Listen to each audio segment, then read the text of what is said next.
All right, Rockfin.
I'm your host, sabrinasalvati.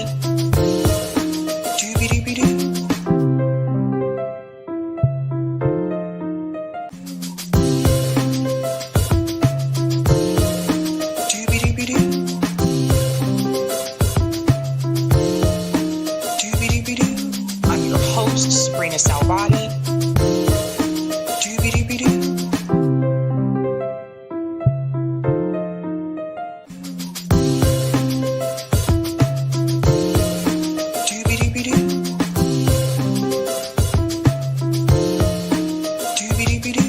I'm your host, sabrinasalvati.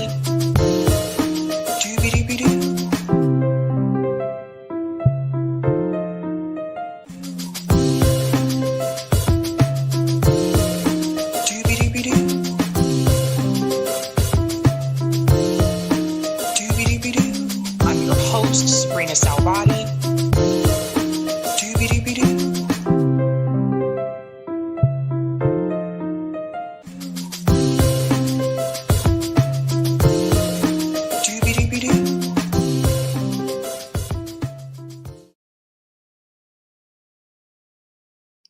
Hey guys, what's going on? Happy Thursday, ladies and gentlemen. Welcome to Sabs podcast. I'm your host, Sabrina Salvati.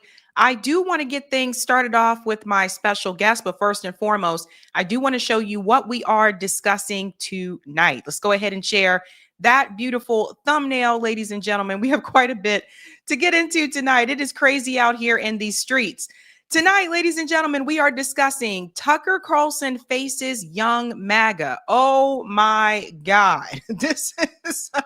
Oh my gosh. This is a very, very interesting event that took place. It appears that Tucker Carlson is doing some of these college tours, at least now. And there are a number of young MAGA people that had some things to say. And we'll get into all of that. I just want you guys to see what the youth is saying of today and how he did respond to that. We're also going to discuss, if you haven't heard by now, Andrew Cuomo was floored. Andrew Cuomo was destroyed last night in that second New York City mayor race debate. It was really bad for him. Of course, he was called out about his governance when he led New York State, about the failures that he had as a politician at that point in time. And again, this election is very close, just around the corner. We're also going to discuss Anna Kasparian was attacked. This story is wild and crazy, and it does make me wonder about everyone's safety that has been criticizing Israel. She was attacked by who I assume this woman looks like she was in the neighborhood, or she lives in the neighborhood because of her position against Israel. So we're going to get into that story. We're also going to discuss the ICJ has delivered another ruling. This is very damning towards Israel. As you can see, Netanyahu's face there, obviously not happy, and is dismissing the claims here from the ICJ, but we are not going to dismiss them on this show. We're also going to combine that with this new vote that just took place in the Knesset about annexing the West Bank and where the Trump administration stands with that. So a lot of things are going on there. We cannot take our eyes off of what's happening in the Middle East. We're also going to bring in our special guest, who is Danny D. Glover. He is running for Congress. And last but not least, we have a very concerning story that basically just tells you, I guess Andrew Yang was right about this thing. We're going to talk about that announcement coming from Amazon and also apparently Facebook about the future layoffs because of AI replacing workers. We are heading for a very scary time, ladies and gents. If you haven't done so, go ahead and smash that like button and we'll go ahead and get started. We're going to go ahead and bring in our special guest. Again, his name is Danny D. Glover. He is running for Congress. Let's go ahead and bring Danny in. What's going on, Danny? Sabby, finally, how are you?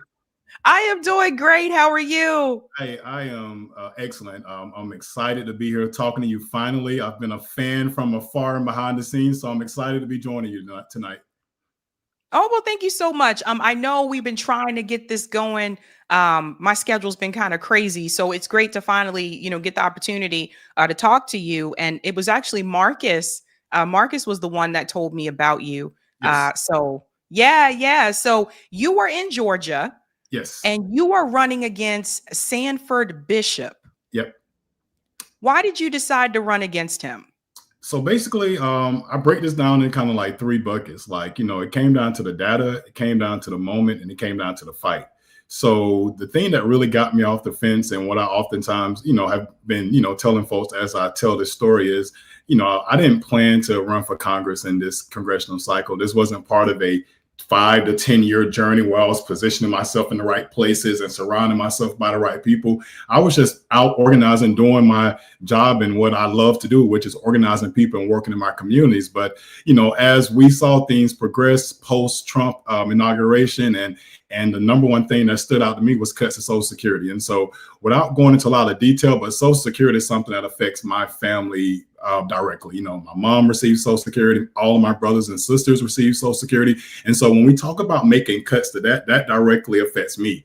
And as their payee, the person that receives their Social Security and pays their bills each and every month, they're already, are not receiving enough money to get them to the end of the month. And I'm having to come in the rear to make sure they have enough to cover that light bill, to make sure they have enough to, to get those extra groceries. And so that was the automatic red flag. And so once I saw that what they were doing to Social Security and making it kind of inaccessible for people that I love the most. And in addition to those people, the district has almost 130,000 people that receive Social Security. So that was my kind of clarion call to get off the fence. And then I started looking at the data. The district was carved to be, a safe Democratic district. When it was first carved, it was performing at 65%, a Democrat performance index. And that was like 1991, 1992.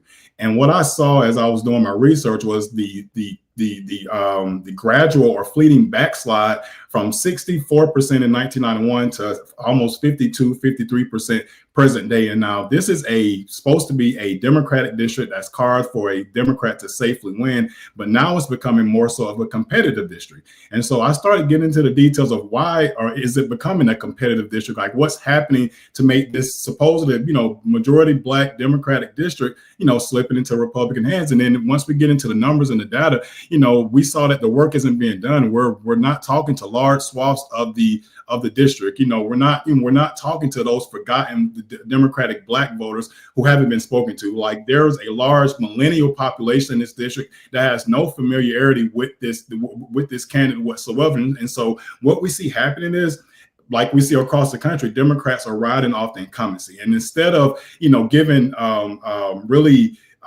exciting primaries that are driving out voters and making folks want to come out, folks are just relying on those 50,000 to 65,000 folks to come out each and every cycle, and folks are just not coming out to vote. And so I looked at those numbers, and then I just looked at kind of where we were as a district financially, and how we're making money. And so that's what got me off the fence. And then looking at the moment we're in now, we're in the fight of our life in this country and what's going on in DC. And what we need in the DC at the Capitol is someone that's ready to fight and wage the type of war that's being waged now against it. And I feel like I'm in the best situation to do that. And I'm looking forward to continuing to take this campaign to the voters.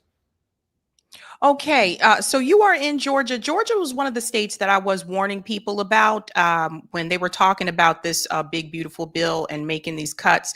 That is one of the states that I pointed to. A lot of times, like the red states are the ones that are going to be hit the hardest when we're talking about Medicaid, Yep. to your point, Social Security, just because those states don't have as much money coming in as the blue states. Now, the Yep. blue states are very expensive. Don't get me wrong. California's expensive, Massachusetts is expensive, New York, etc. But the red states, and I've lived in some of those red states, so I know like they don't have as much funding. You are now seeing, and I want to get your take about this. You are now also seeing when it comes to the working class people, when it comes to people trying to make ends meet, even Marjorie Taylor Greene is now speaking out against this during a Trump administration. She's also in Georgia. Yep. So this tells me this isn't just we're not just hearing Democrats complain about this. Yep. We're hearing kind of people like across the board. What do you think about that? What do you think about even someone who's a Republican like Marjorie Taylor Greene who's speaking out against this?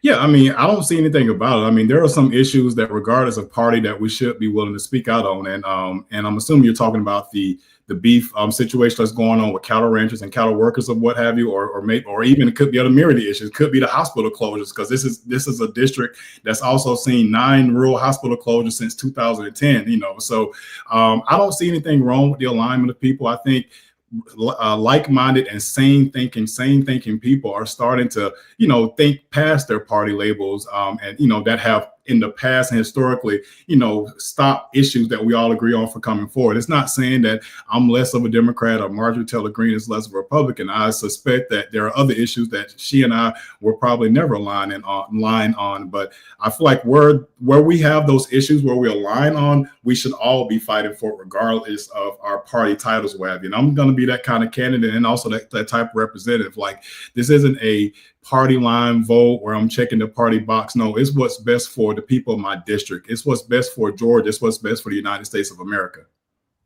So you mentioned the farmers. I do want to show people this. What's happening right now with the farmers is a big deal. I mean, we get our food from the farmers. This is a Nebraska rancher. I want you guys to hear what he said. This is about the cattle ranchers pushing back on the Argentina beef deal. Everyone listen to this for a second. Well, I don't think it's a good idea.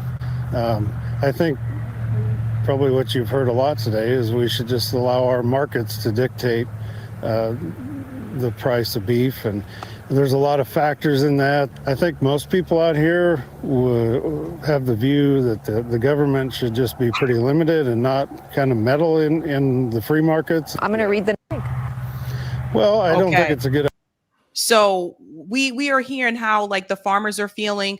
We've been hearing from a number of them. They've been on corporate media. I'm trying to get some to come on independent media as well, because a lot of them did vote for Donald Trump. One of the things, you saw this clip on Twitter, and you basically said that this is where the Democratic Party should have stepped in. I want to hear a little bit more about that.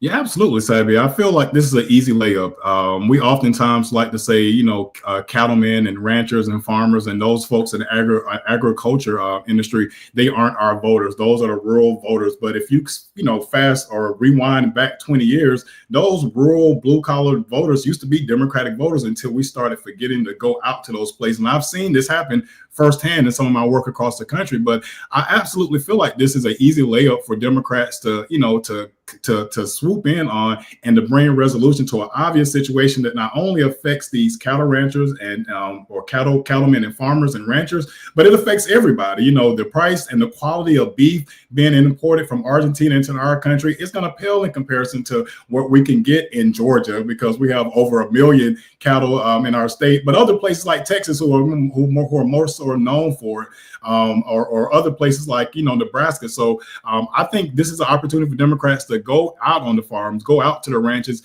talk to these people, show them that they care, and also be the help that they need, because we see how this thing is going in terms of when Trump makes a decision or when Trump makes a new friend internationally, damn be anything that happens in our country. And so I feel like this is one of many easy layups that the Democrats could, go for, and in order to kind of really push our policies forward, to kind of really push, and show voters that we really care about the average man and the average person. So it doesn't get any more working class and American than swooping in and helping out on this issue. Do you feel like the Democratic Party forgot about rural America? Absolutely. Absolutely. I mean, places like Georgia, we've seen kind of a resurgence, post Stacey Abrams and kind of the organizing work that she did in the state. But you look at states like Tennessee, everything west of the Tennessee River or west of Nashville, it used to be pretty much blue. So from Memphis pushing all the way east to Nashville, from 2004, the backslide started in 2004. So from 2004 to present day, we've seen Democrats just ignoring these places, just not organizing. And it's almost like, the party by and large forgot the language of the rural voter. They forgot the, kind of like the cultural like norms that exist within rural America, like with the changing and evolution of the party, with the tent increasing in terms of the number of different groups that we brought under the tent. While we brought all of these groups under the tent, that pushed out and alienated a lot of rural folks who aren't necessarily against a lot of those issues and groups, but that's not their main issue. So yeah, I think Democrats have forgotten about rural America, and this is one way to show rural America that we care, that we're here for you, and we want to bring a resolution to your issue because we feel it too. All right, let's pivot to foreign policy. You are running for Congress. Obviously, Israel has been a big topic of conversation over the past couple of years. We've talked a lot about the genocide in particular on this channel. If you were to win, when it comes to Congress, would you support legislation that would, and I have to break this down, would you support legislation that would continue to give any type of weapons or aid to Israel? And would you support legislation that would fund and support the Iron Dome? Absolutely not. I don't know the exact figures, but Israel has a better economy than the United States in some sense. They're able to offer their citizens healthcare, education, and along with a myriad of other things. So I'm not going to vote for increasing funding or continuing funding for any type of aid for the state of Israel. And I will not vote for any increased Iron Dome funding for the state of Israel.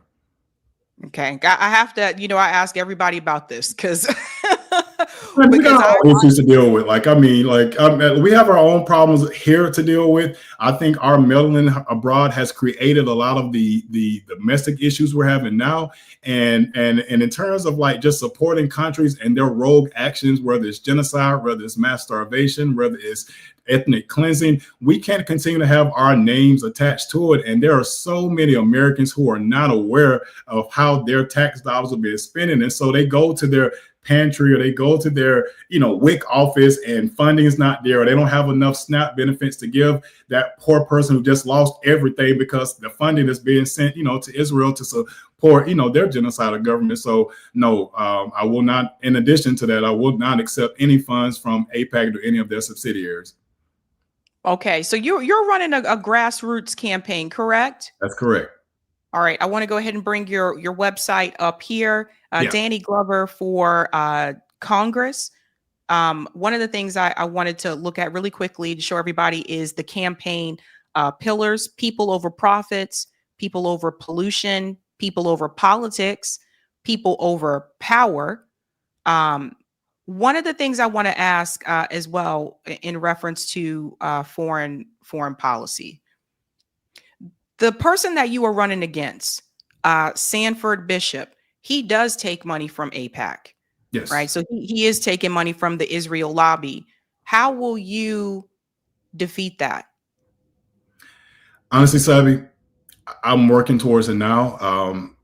I'm running out of the goodness of my heart. I'm running because I'm passionate about my family. I'm passionate about my district, and I'm passionate about the state. And I just have to believe that the goodness of my people, the goodness of folks abroad will see the interest in this district and will see, the opportunities we have to not only take this district to another place, but also change the landscape of how we're voting in Congress. So I don't have a panacea for how I'm going to beat AIPAC funding, but I know AIPAC has been beaten before in the past, and where there's a will, there's a way. But sitting around conceding victories because I don't have the infrastructure in place to raise, hundreds of thousands of dollars within a quarter, or, or being afraid of being dumped with millions of dollars worth of ad. That's not something I fear, because one, that's not that issue doesn't have a stronghold in this district. And I think the people of this district will see through the propaganda, will see through it. And coming on shows like yours, and you bring in we're putting a spotlight on this, I think this helps as well, because a lot of people don't understand, AIPAC and what's happening to it. So the more we talk about it, once I get off this and I clip and I share it on my page, we're constantly educating our people about the dangers of what AIPAC is, and what, and the opportunities we have to move past it, and how that looks for the country.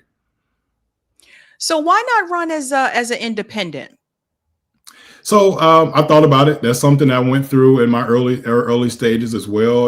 As a Bernie Sanders guy, somebody that worked with Senator Sanders on his first campaign as his national HBCU outreach director. I started shifting towards that independent mindset, independent thinking. But as I told you, kind of backstage when we were talking, this is one of those old school black belt districts or whatever. The voting population, they're tried and true Democrats. The black church has a stronghold on it. Fraternities and sororities have a stronghold on it. And so the option in running as an independent was there, but I felt like I would be spending more time teaching people or getting people to feel comfortable with what an independent is, opposed to showing them a different style of Democratic leadership and what that can be. And so that's kind of my mindset with it or whatever. But that is kind of my thought. As we said earlier, I'm a Democrat. I believe in the old school ways of the Democrat, the ways that the people that I saw in my city and hometown, our first black mayor, C. Jack Ellis, I saw him, doing great things as a Democrat. I saw him building houses. I saw him feeding people. I saw him taking care of veterans and stuff like that. And so that's what I'm trying to get back to. And just even with the Democratic moniker, I know it's easy for folks to talk shit about the Democrats or to say what they're not doing. And again, I've been one of those people. I've been first in line, but I'm also not one of those people that's willing to just say, screw it, let's just go to the next easiest thing. I'm a former Democratic Party chairman of my local Democratic Party. I've worked in Democratic politics my entire life. And so I know we hear it a lot about changing it from the inside or trying to be that voice. I do feel like I can change it from the inside. I do feel like I can be that voice of reason. And Sabby, everybody can't leave the Democrat Party. We need black Democrats, just like we need black independents, just like we need black Republicans, just like we need black libertarians. We need voices in all of these spaces. And so, so that's why I'm remaining a Democrat, to try to change some of the things that I've seen happen, to try to be the voice of reason, to try to tell motherfuckers like, this doesn't make any fucking sense. We need to shift courses. I'm sorry for cursing, but yeah. So here's the thing. We heard this from a lot of people. I've heard it from members of the squad, a lot of people that went in and ran grassroots campaign that did get into Congress. But what we did see is that the party basically told them to get in line or you're out of here, right? So they pushed out Cori Bush. They pushed out Jamal Bowman, and his critique, from what I understand, was somewhat mild when we compare it to others. So I think that's the thing. I think the question a lot of people have is, going into that particular party, what we have seen is that the party changes the politicians. The politicians don't change the party. And knowing that, is there a possibility that while you're running as part of the primary, would you be interested in doing what Jose Vega is doing in New York, where he is running in the primary, but then he is running as an independent in the general? Absolutely. This is, I've already made up in my mind, that I'm going into November regardless. I'm not stupid. I'm somebody that works in the political space, what have you. And so I look at the numbers, and I also look at the not so much the polling, but the likelihood of my success in the primary. I know I'm running against an uphill battle. I know I'm facing a deeply entrenched incumbent that's it's going to be well funded with great name recognition. But if Andrew Cuomo can continue his race until November, I'm going to do the exact same thing. So yeah, I'm absolutely open to that. This message doesn't stop. This movement doesn't stop with what I'm probably hoping to be a rigged Democratic primary, because we've already started seeing the rigging happened. In my campaign, when I first started to run, the state Democratic Party, the congressional district chairs, they tried to have my, vote builder snatched. They wouldn't give me access for a while. They tried to get my Mobilize account, taken away from me. And so there's been a lot of stuff already happening. Even so much, there's a smear campaign going on right now, pretty much saying I'm a Republican. Never worked with a Republican my entire life. Never voted Republican in my entire life. But this is what you deal with on a local level, especially, on a rural local level. And so yeah, I'm not going anywhere, and they're not going to scare me away. What about when it comes to reparations? Is that something that you support, reparations for descendants of slavery in the U.S.? Absolutely. Just going back to the Black Belt, this part of Georgia that I'm running in, Columbus, Albany, Thomasville, Americus, and about 26 other rural counties. These were the rural Black counties. This swath of land made up the Chitlin Circuit. These were all of the old Black farmers from back in the day or whatever. And so these folks experienced, the disadvantages from the federal government. The USDA has taken land and taken properties from Black farmers all throughout this place. Majority Blacks. We have 6 majority Black cities and counties in this area that don't receive half the funding that a lot of these other white counties receive. So I absolutely support reparations for descendants of slavery. I think they should be in the form of cash payments, but I also think it needs to be in forms of reparative, actions for Black farmers. I think it needs to be in I'm stuttering. I think it needs to be for hospitals and making sure folks have access, to medicine. Because again, as I said at the top, we've seen 9 rural hospitals close in Georgia, and 15% of Georgians lack health, insurance, and that number grows higher as you get into my district. So yes, simply I support reparations. I don't think this is a difficult issue to talk about. The white people that may be tapped into it, that may be, first time hearing this, I ain't trying to take your money. I don't want to get into your bank account. I don't care what you got in your bank account. You can keep what you got in your bank account. My beef is with the federal government and the laws and actions and policies they put in place to hold people that look like me and you back, particularly those who are from the came through the United States system of chattel slavery. My goal, I'm an independent here, Danny.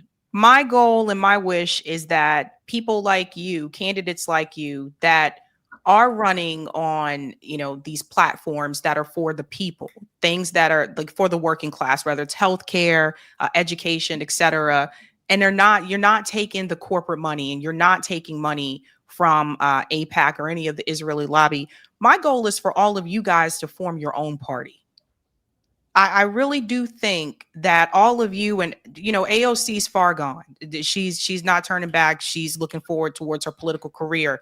But when I look at how Jamal Bowman, Cori Bush got pushed out, people like you, all of the people that are running right now on these policies that would benefit the working class, I really feel like all of you should have your own party, like an actual working class party that would show the difference from the Democratic Party. People will see the Democratic Party is really not for the working class people. They haven't been for a long, long time.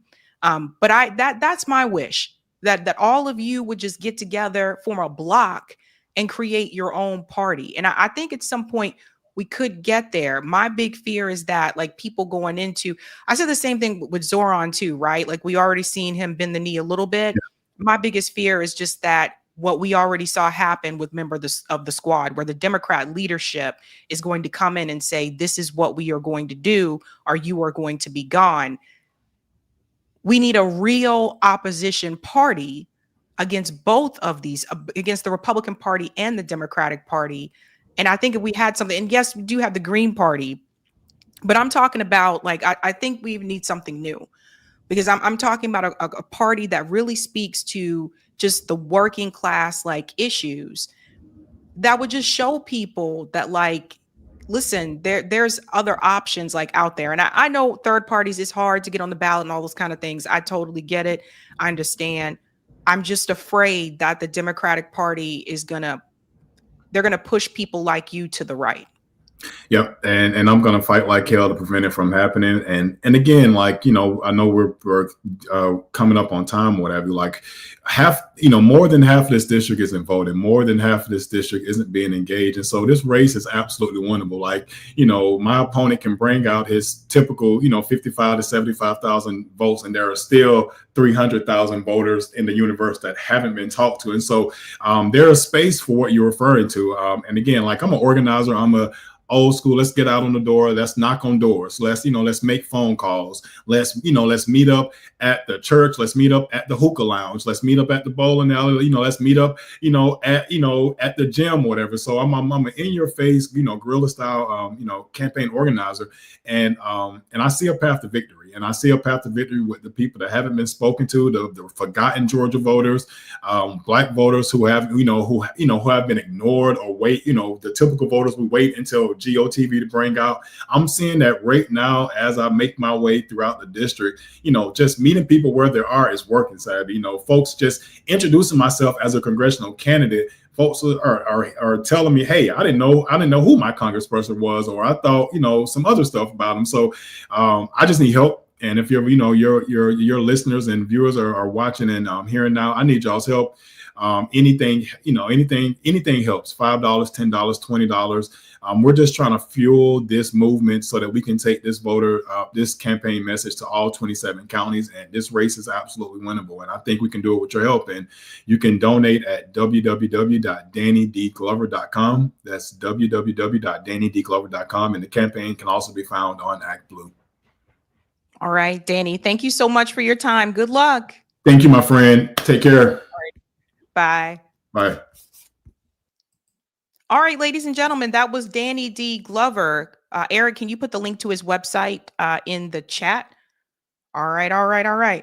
I sincerely hope he does do that. I hope he does decide to run as an independent in the general election. I would like to see more independents in Congress, right? Like I get tired of we always just say, oh, there's those one or two people that are there and we know they're independents, but they still caucus with either party. I would like to see more true independents in Congress that use their independent status as leverage against these other parties when it really matters. That's what I would like to see, but that's just me. All right, tonight, ladies and gentlemen, our theme is taking our power back. And that's what we're going to focus on when we get into these stories. I think a lot of times, with everything that's happening, not just in the US, but also in the world, we can feel somewhat powerless, right? But I just want to remind you that we really are the majority, not the billionaires. We're the majority. And I think we need to understand that. And we need to talk about how we can take our power back. So you'll see that with the other stories tonight as well. Let's go to some of the comments and then we'll go ahead and get to the next story. Truth Fact says, I would like to know if he's going to fly to the Holy Land and kiss the wall once he's voted in. Well, apparently no, because like what he just said, but good question. Stephanie Carroll says a workers' party. Yes. I really do think there needs to be like a workers' party in this country. And Leroy, there needs to be a coalition of people who truly care about the system, don't make excuses for it. Well said, Leroy. Well said. All right, ladies and gentlemen, if you haven't done so, please do me a solid and smash that like button. And if you're new, don't forget to like, sub, and share just like a Care Bear. Let's go ahead and give a shout out to everyone who is a Sabby patron. Hey. All right. Thank you guys so much for your support. If you are interested in being a Sabby patron, I have 5 categories. We have Ultimate, Sabinators, there's Sabsters. Don't forget about those guys. I think they're pretty cool too. We also have a group called Sabbies. Dun, dun, dun. Yes, we do. All of them are here. And we also have a group called Members. All of their names are listed here, and you can also see their names scrolling across the bottom of the screen there on the ticker throughout the show. Thank you guys so much. Really appreciate you, fam. Dun, dun, dun. All right. Okay, guys, let's go ahead and get rocking and rolling, shall we? Let's get rocking. Let's get rolling. Okay. Again, taking our power back. And we're going to start off with this story about what happened to Anna Kasparian. Listen, I sincerely hope all of you are being safe out there, We are seeing numerous attacks against those that are not willing to kiss Israel's ass. And apparently there was an attack here on Anna Kasparian. I do want to highlight this. And then we're going to talk about how we can take our power back. And there was something that she did here, which I think that is an example of that, is an example of taking your power back. So Anna Kasparian says she is facing threats against her life. Let's look at this and we'll get into the video. Political commentator Anna Kasparian says she is being targeted by the anonymously run pro-Israel organization Canary Mission and is now facing threats against her life. So she's not the first one that we've seen this happen to. But it just goes to show you they're coming after, of course, a lot of the independent commentators. And yeah, it's just, and look at who they came after, right? Right. So she's a part of TYT. Anna and Jink, obviously, they co-host the main show for TYT. But you see who they choose to come after. They come after her and not Jink, right? So we've seen them come after Candace. We've seen them come after Brianna Joy Gray, Katie Halper, etc. But this attack here, this is like borderline physical attack that apparently Anna was facing. And I do worry that like, you just never know who's out there, who's lurking around the corner. And for this to happen in your neighborhood, which apparently is where it happened, then that can make you not feel safe at home. So let's get into this. And you think of ways that Anna can take her power back. I think she did that with what she does in this commentary, but let's get this started. This morning, as I was walking my dog, as I always do early in the morning, all of a sudden I was confronted by someone, a woman who I've seen in the neighborhood before, never had any issues with her. And since I've seen her in the neighborhood before and I never had any issues with her, I didn't think much of what was going to happen as I was approaching her. So I'm walking my dog. She's standing in the middle of the sidewalk with her dog, and her dog's going nuts, like unruly. And I'm thinking to myself, oh, she's trying to train her dog. Her dog, looks like it might be a younger dog, whatever. And as I'm approaching, she's looking at me in a menacing way. Like she has a weird wide stance, and I'm like, I still am not thinking much of it. I'm just thinking, okay, she's probably irritated with her dog acting like this. So let me just go around her. So I literally walk into the street in order to go around her and her dog. As I do that, she starts with her crazy unruly dog approaching me and Charlie, essentially like sicking her dog at me, but not letting the dog loose from the leash. Thank God, okay? At that point, by the way, I'm listening to music. I'm minding my own business. I'm trying to avoid her. And then when she's like coming at me with her dog, I like take my headphones out and I'm like, what's going on? And she's like, you're a Jew hater.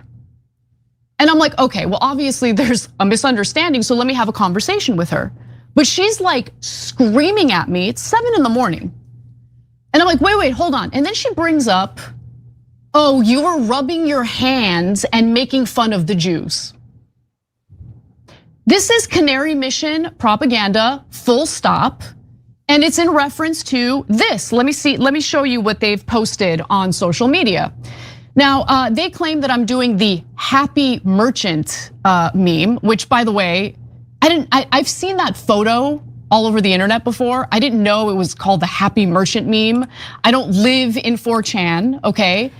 We were talking about one specific person, so I brought that up to her. I was like, I was talking about Larry Ellison, one specific person who wants to surveil us 24/7, so we're all on our best behavior.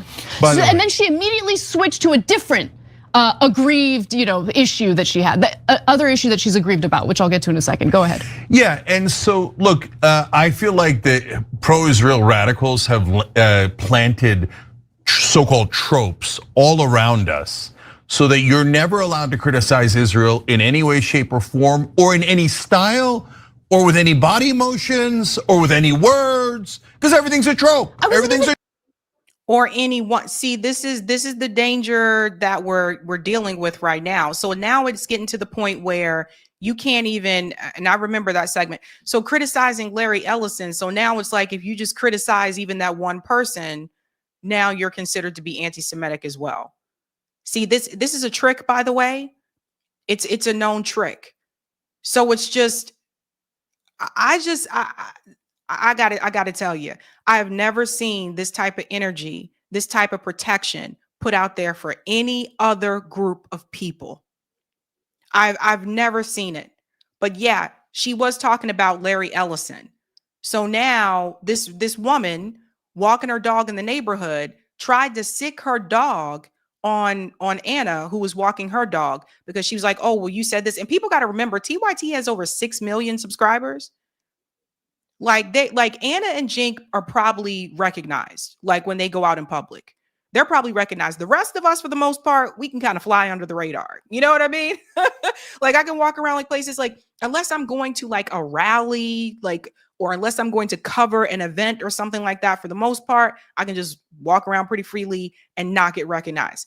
For them though, I'm willing to bet probably not the case, because they have a lot of like subscribers. TYT also has a channel on, I think they still do, on Roku at one point. Yeah, I think they did. I think they also have one on YouTube TV or something like that. So they're not just on YouTube. So just something to keep in mind. But this is where we're headed, ladies and gentlemen, where you can't even criticize. I wasn't even criticizing Israel. I was criticizing one specific person. We're going to show you the video in a second. Hold on. Go ahead. And then Larry Ellison's later in this program, we're going to show you a story about how he's trying to build these giant things in Gaza. AI centers, which meaning like, oh yeah, obviously Israel's going to take Gaza. Obviously we're going to ethnically cleanse them. We might or might not use them for forced labor. But other than that, we're taking Gaza. So yes, and Larry Ellison, who bought CBS, Paramount, and TikTok, and expressly for the purpose of doing propaganda for Israel, they're not even hiding it. They say they paid more for Barry Weiss's site, way more. I'm in the business, I know. They paid an outrageous sum, and then they bragged to the press about, well, that's because she's pro-Israel. Then Netanyahu comes and says, we're taking over TikTok, and we're thinking about X, etc.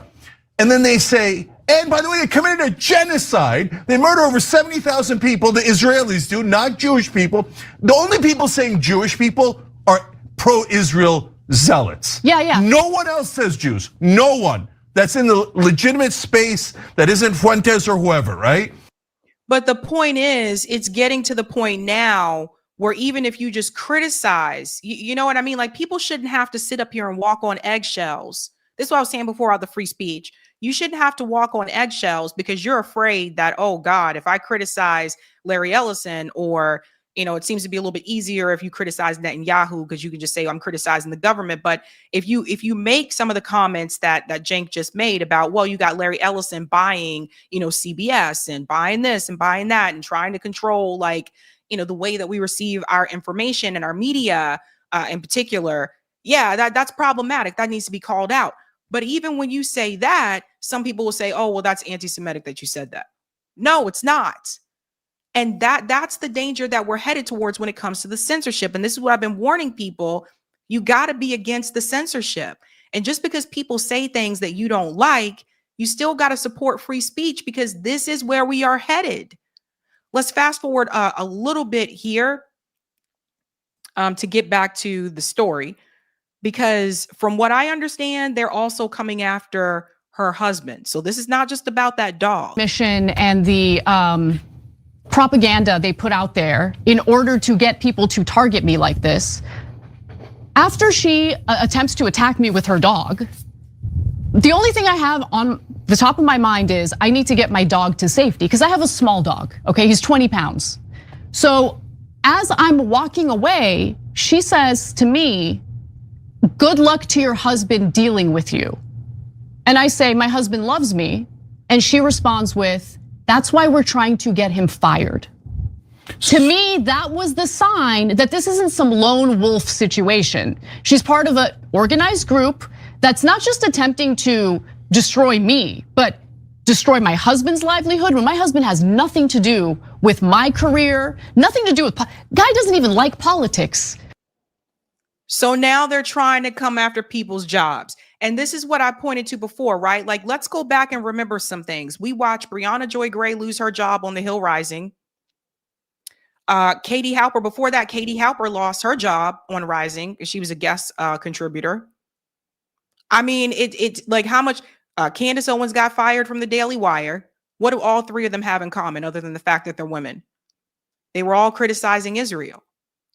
So it just now to go after someone's husband's job, like to this point, like this is crazy. This is insane. And those actions don't help Israel. Those actions don't help Jewish Americans here in this country. It doesn't. That actually, in my opinion, that makes things worse. So it's all these, going after people's jobs, going after people's family. Like, this is insane. This is ridiculous. Let's continue. Okay, he works in athletics, he works at a school, he loves his students love him, but they want to destroy him because he refused to put out a statement condemning his wife. Incessantly, they demand that he put out a statement condemning his wife. He's not gonna do that, okay? You're not gonna get in between a marriage because your feelings are hurt over my criticism of a foreign government. Now, she said that and I was like, I gotta call Christian. So I'm trying to get Charlie home. I call Christian, I tell him what happened. Leave Charlie, drop him off at home. Christian and I go downstairs because he wants to see who is this woman, right? So at that point, we approach her and I decide I'm gonna file a police report and I don't know this woman's name. I wanna have an image of her, I wanna have a video of her, I wanna have a video of her dog. And so get a load of her behavior here where all of a sudden, now that I'm recording, she's pretending like she's the victim when she's the one who tried to sick her dog at me and Charlie, and pay very close attention to her treatment of her own dog, how her dog is behaving and what she's saying. Do you think it was appropriate for you to try to sick your dog on me? I did not. Do you think that was appropriate to sick your dog at me? You sicked your dog at me. I told you to stay away from me because my dog is barking. Was that appropriate? Was it appropriate for you? Okay. Was it Get away from me. Look at Dude, can I talk to you? No. Why did you try to sick your dog at me? I told you to get because away you don't like from my me. political views? I told you to get like this. Psycho. I told you to stop Totally insane. following me. Now you're acting different because you're being I told you recorded, to get right? away from me. I told you to get away from me. I told you my dog is barking. Why did you I try to said sick your stop dog? stalking me. Why I did you said try stop to sick yelling your at dog me. at me? Why did you sick your dog at me? No, Yeah. no. Oh, now you're a victim after you tried to sick your dog at me and my dog. Come back and attack me. No. You'd say you called her a Jew hater. You called me a Jew hater. You called me a Jew hater. So this is typical, right? So now she is the victim. This is typical. Oh God, no. You're asking me why I did what I did. Oh, now I'm the victim. That's typical behavior. And we've seen this over and over again. Stop stalking me. Get away from me. I'm going to call the police. I'm in danger. Right? So it's a good thing that she recorded it, that she got this on camera. Also, not only that, but everybody knows who this lady is now. But the reality is that is typical. They attack you, but then they claim that they're the victim. It is no difference. We sat here for 2 years and still now we see Israel killing kids and women and all this types of stuff. We have watched this happen for 2 years, but they're claiming that they're the victim. This is typical. This is what I was talking about. Oh, woe is me, forever the victim. Ay, man. This is wild. This is wild. Stalking me. Why did you try to yelling sick your at dog me. at me? Why did you sick your dog at me? No. Oh, now you're a victim after you tried to sick your dog at me and my dog. Come back and attack me. No. You'd say you called her a Jew hater. You called me a Jew hater. You called me a Jew hater. We'll talk about taking our power back in just a second. Okay, so there's another video that we're gonna go to that's going to prove that what I'm telling you guys is true because she told on herself, but go ahead, Jane. So, okay, she knows Anna, she's waiting for Anna. Yep. She's blocking the sidewalk. Yep. She says this ludicrous comment about Jew hater. Then she knows about Anna's husband and his job and how she's part of a group who's trying to get him fired because he has a wife who has criticized Israel. And she thinks she's the victim. She thinks she's the victim. Oh my God! Oh, you caught me terrorizing you? Oh, I'm the victim. I'm the victim. Can I make these noises? Can I do these hand motions? It's all everything's a trope, right? Everything's a trope. You wait like a thug ambushing someone. And then all of a sudden, when they call you out on it, how do you know my name? How do you know my information? How do you know my husband? Oh, stop stalking me. Nah. By the way, I get notes like this all the time. You have to fire Anna. You have to fire. How you are not allowed to criticize Israel. Yeah. So the thing is, and we'll go forward a little bit here. What I was going to say is that remember all the people who lost their jobs? Like we sat there and we watched faculty members get fired because they participated in a pro-Palestinian protest. Remember this? Remember people who lost their jobs because they spoke out against what Israel was doing? I mean, it's just insane. Let's go on a little bit more. Show you. She tells on herself because remember, she talked about how they're trying to get my husband fired. Tell my husband about it. We go and confront her about what she's saying and what she did to me. And pay close attention to what she says here. Watch. Wait. Go ahead. You're trying to get me fired. No, I did not. I said I'm telling everybody about her. No, that's what she just said. You said that you're trying to get my husband fired. Everybody's trying to get him fired. Exactly. Yeah, you're part of that, everybody. Be careful, that woman's dangerous. She tried to sick that dog at me. She tried to sick that dog at me and my dog. That's what she tried to do. She tried to sick her dog at me and my dog because she doesn't like my political views, because I don't like a genocidal government. So in the middle of that, you hear her saying, no, I said everybody's trying to get him fired. Thus confirming what I said earlier, but more importantly, that this woman apparently knows everything about me, knows who my husband is, knows where he works, knows about the campaign to try to get him fired. So she was standing there in the middle. I walk my dog, and maybe this is a mistake. I walk my dog at the same time every day. I have a super packed, regimented schedule. I don't want to talk to anybody when I'm walking my dog. I just want to do what I need to do to help my dog relieve himself and get back home so I can get back to work. Okay, I'm not looking for trouble. I'm not accosting people. I'm not confronting people. She decided to literally wait in the middle of the sidewalk with her dog to intimidate me like that. So the only thing I'm going to say here about that is we don't have that on video, right? So right now it's Anna's word against hers. We don't see video of the woman using her dog to attack Anna. So we don't have proof of that other than what Anna has said here. But here's something I wanted to add about this. When we talk about taking our power back, right? What that woman was trying to do was get a rise out of Anna, right? Like she's trying to upset her. She's trying to anger her so that then she can respond by playing the victim. Oh my God, this woman is after me. She's coming after me, right?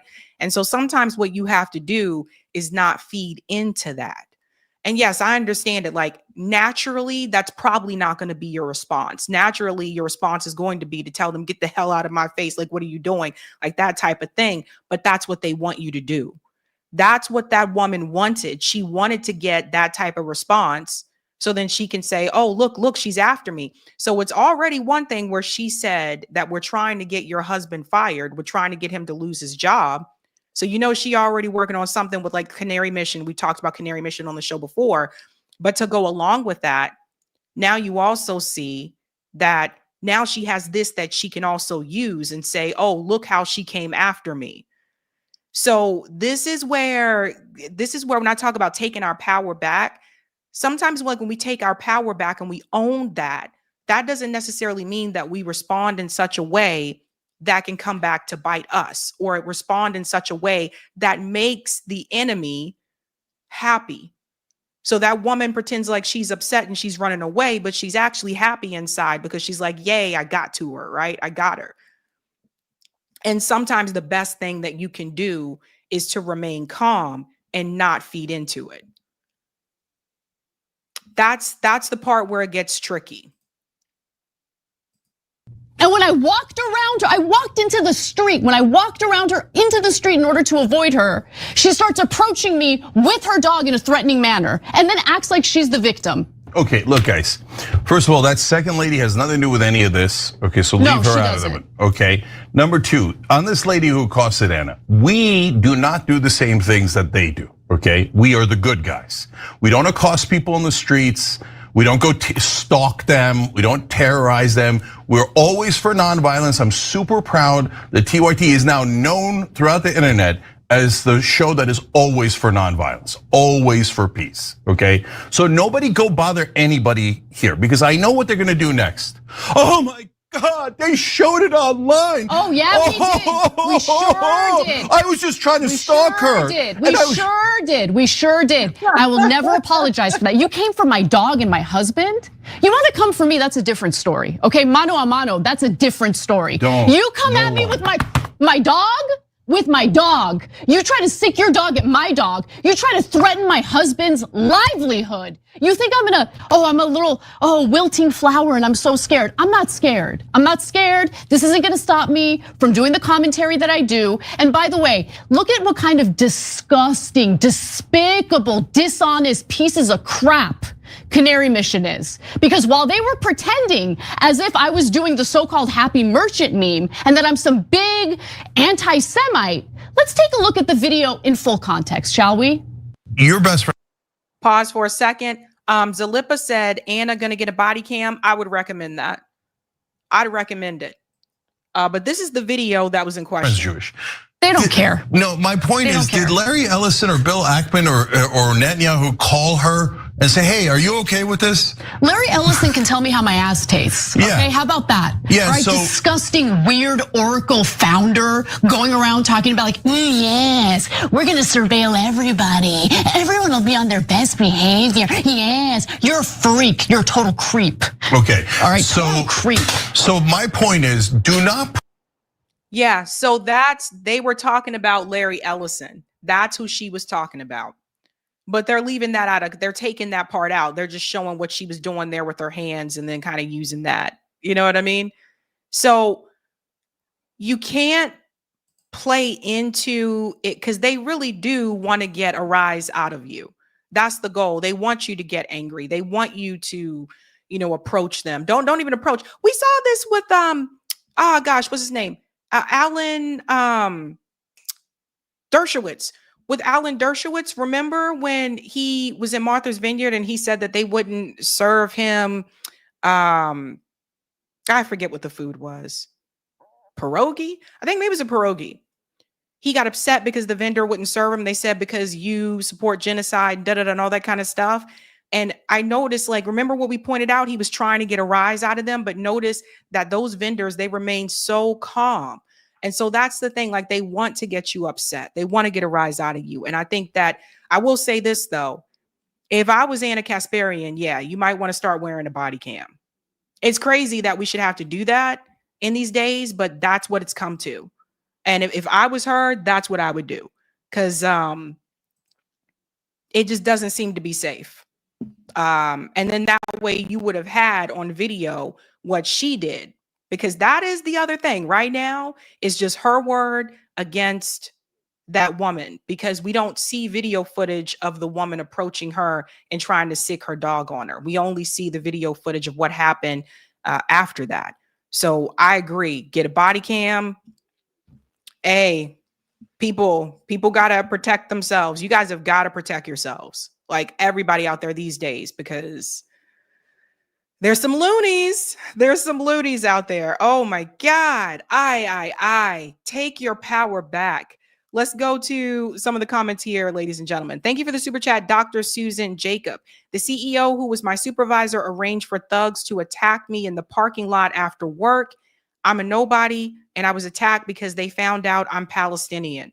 I'm so sorry to hear that, Dr. Susan. But yeah, this is what's happened. It's been happening to people all around. And by the way, a lot of these cases against people, the Islamophobic cases, are underreported. Mainstream media isn't even wanting to touch them, right? I'm so sorry to hear that happen to you. Guys, we got to protect ourselves. Nikki says these are the tactics of Zionists. Yeah. Yep. Thank you, Roger. Anna got the Negro treatment from Karen. There you go. Notori said the lady better be glad it wasn't Lakeisha, because a Lakeisha would have whooped her ass. That's true. That's true. Again, but that's what they want you to do, right?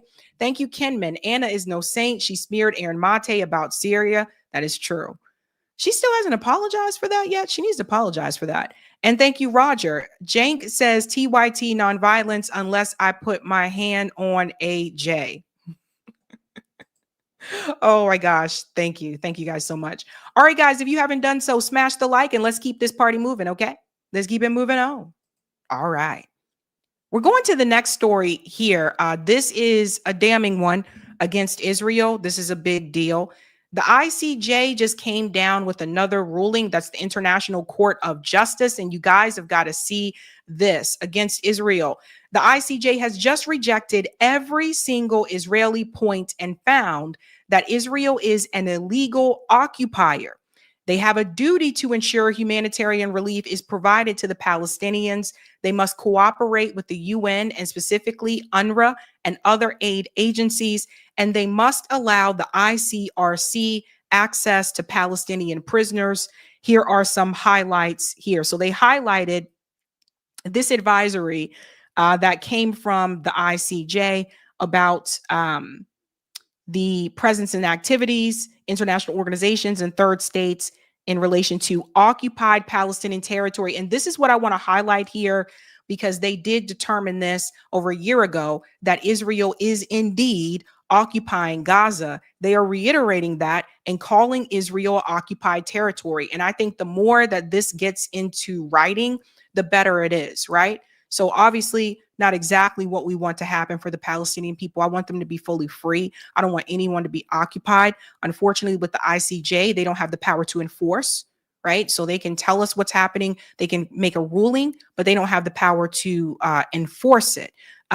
But what this shows you, again, is that Israel is an occupying nation, and they can't, they can continue to try to dispute this if they want to, but that is the reality of the situation. Let's get into this segment here. This is from Democracy Now! About this ruling. The Court of Justice has ruled that Israel, as an occupying power, must allow UN aid into Gaza, and that Israel cannot use starvation as a method of warfare.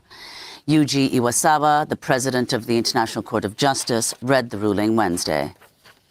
The court considers that Israel is under an obligation to agree to and facilitate relief schemes provided by the United Nations and its entities, including UNRWA. UN Secretary General Antonio Guterres said, "This is a very important decision, and I hope Israel will abide by it." This is Paul Reichler, one of the attorneys representing Palestine at the ICJ. So on the one hand, you have the court finding that starvation as a method of civilians, as a method of warfare, is illegal, it's prohibited. And on the other, the court found that Israel deliberately prevented food from reaching the civilian population in Gaza. I don't see how a reasonable person, certainly acting in good faith, could then say that Israel has complied with its international legal obligations. Plainly, it has not. And they're still doing that now. They're still blocking aid from coming in to Gaza now. J.D. Vance was just in Israel. We're going to get to that in just a second as well, because something else happened during his visit, which it seemed like caused some sort of embarrassment for J.D. Vance. The fact that this happened while he was there. I'm going to tell you what Donald Trump has also just said about this, but he's playing into this tactic here as well. But again, you have to keep reiterating that Israel is an occupying nation. And why do I keep saying that? The reason why you have to continue to, The reason why you have to continue to repeat that is because an occupying nation does not have the right to defend itself. Israel condemned Wednesday's ruling and said it would not abide by the court's instructions. The Trump administration also condemned the opinion. We go now to Amman, Jordan, to speak with Tamara Arafai. She is spokesperson and director of external relations for UNRWA, the United Nations Agency for Palestine Refugees. Welcome back to Democracy Now!, Tamara. Can you describe what's happening on the ground? How much aid, how many trucks is Israel allowing in? And what about UNRWA in particular, which it has banned? The most important thing for us at UNRWA to reiterate is that we're the largest humanitarian agency in action in Gaza, and we have never stopped providing medical assistance, managing the shelters, disposing of solid waste, pumping and trucking clean drinking water throughout this conflict, and despite the ban by the government of Israel on international staff. 12,000 Palestinian staff members of UNRWA, men and women, have continued to work in Gaza, and that is why our services never stopped, even though international personnel and the goods, the supplies, the foods, the hygiene kits, the tents of UNRWA have been banned of going into Gaza. So for the last 10 days, and with the ceasefire, the fighting has subsided in many parts, which has allowed a lot of people in Gaza to start moving back to check in on their homes. But more than 90% of housing units in Gaza are destroyed, and these people are going to need immediate, urgent shelter and shelter material, including winter clothes and blankets, in the coming few weeks. Meanwhile, although the agreement calls for 600 trucks per day of food and other humanitarian supplies, what we've seen in the last few days is certainly an easing, so a slight increase in the number of trucks going in, but we're way, way, way below the 600. So yesterday, 281 trucks went in. On Monday, 263. That's less than half of 600. Yeah, so they still don't have as much aid as they need. And I've also seen settlers still blocking aid. I watched a guy, he had his child in a stroller, and he was pushing the stroller and stood right in the middle of the road in front of the aid trucks, willing to risk the life of your own child, right? So that Palestinians won't eat. So we do have to remember, 90% of the housing has been destroyed. So Palestinians are living in tents, even though they have made their way back to what, was their home at that point in time. And now all of this is happening at the same time when JD Vance is visiting Israel. I want to get into that clip here because they should be embarrassed, right? JD Vance should be embarrassed. I think he is a little bit embarrassed about what went down while he was there. So he was there in Israel with Jared Kushner talking about the state of Gaza. Vice President J.D. Vance says the ceasefire deal in Gaza is going better than expected. The optimism comes as he arrives in Israel to reinforce the deal that was brokered just a few weeks ago. The vice president is expected to meet with Israeli Prime Minister Benjamin Netanyahu tomorrow. Fox's Rebecca Castor has more. Vice President J.D. Vance arriving in Israel Tuesday with a tough task ahead. Get President Trump's peace plan back on track and push Israel and Hamas to make harder concessions as part of phase 2. That every time that there's an act of violence, there's this inclination to say, oh, this is the end of the ceasefire. This is the end of the peace plan. It's not the end. It is, in fact, exactly how this is going to have to happen when you have people who hate each other, who have been fighting against each other for a very long time. We are doing very well. We are in a very good place. Since Hamas. So I just want to say something here, where he says that it's not the end of the peace plan. So you know what, JD? It's not the end of the peace plan because it wasn't actually a peace plan to begin with. so there's that, right? JD Vance and them know that Israel was going to do what Israel was going to do. And he's basically there to kind of save face for the administration. Him and Jared Kushner. Jared Kushner, the guy who has already decided with Trump, Elon Musk, and other billionaires to basically turn Gaza into a resort, a billionaire tax haven. That is the plan for Gaza. It's already written out. We showed the PDF documents on the show a couple of nights ago. It's already there in motion. And I'd say, like I told you, I think this was playing way before October 7th. I don't think this was came up after October 7th. I think this was already in the works. So Jared Kushner is standing behind JD Vance there. He's like, I'm here to protect my future real estate. That's why I'm here, buddy. I'm here to let everybody know this is going to be great. We're going to start rebuilding and make new developments, etc. It's wild and crazy. Very good place. Since Hamas released the remaining living hostages last week, there have been several ceasefire violations. Israel. We have to pass this part here because of, I know how YouTube can be about, oh, you showed this, da da da da. But they were talking about the ceasefire violations, and then we come back in right about here. Have to use force to disarm Hamas if they stay in the mindset they're currently in. The newly freed hostages and their families cannot be more thankful that phase 1 of the peace plan was successful, though. Many of them got to meet with Special Envoy Steve Witkoff and President Trump's son-in-law Jared Kushner yesterday to thank them in person for their efforts. So you see who they focus on and who they don't focus on, right? They're not talking to, of course, any of the Palestinian hostages that were released by Israel. Israel told them, you cannot talk to the media. Nobody finds that to be a little bit strange. So we can talk about those things as well. But JD Vance was there. And this comes about at a time where the Knesset was voting to annex the West Bank, which is something that Donald Trump had already told them going into this deal, that they could not annex the West Bank. But of course, like I said, Israel will do whatever it wants to do anyway. Jared Kushner here does speak at this event. He says no reconstruction aid will go into Hamas-controlled areas. So again, here we go, right? Like they can say this and say, oh, well, we're not going to send any aid over there because Hamas is there. But they could say that for anywhere in Gaza. Listen to him here. No reconstruction aid, no reconstruction funds will be going into areas that Hamas still controls. And as far as the demilitarization goes, once the ISF is up, there needs to be a security force that they can feel safe from, that in order for it to be the transition to be complete. So that needs to happen. There are considerations happening now in the area that the IDF controls, as long as that can be secured to start the construction as a new Gaza, in order to give the Palestinians living in Gaza a place to go, a place to get jobs, a place to live. So that's one of the many things being considered.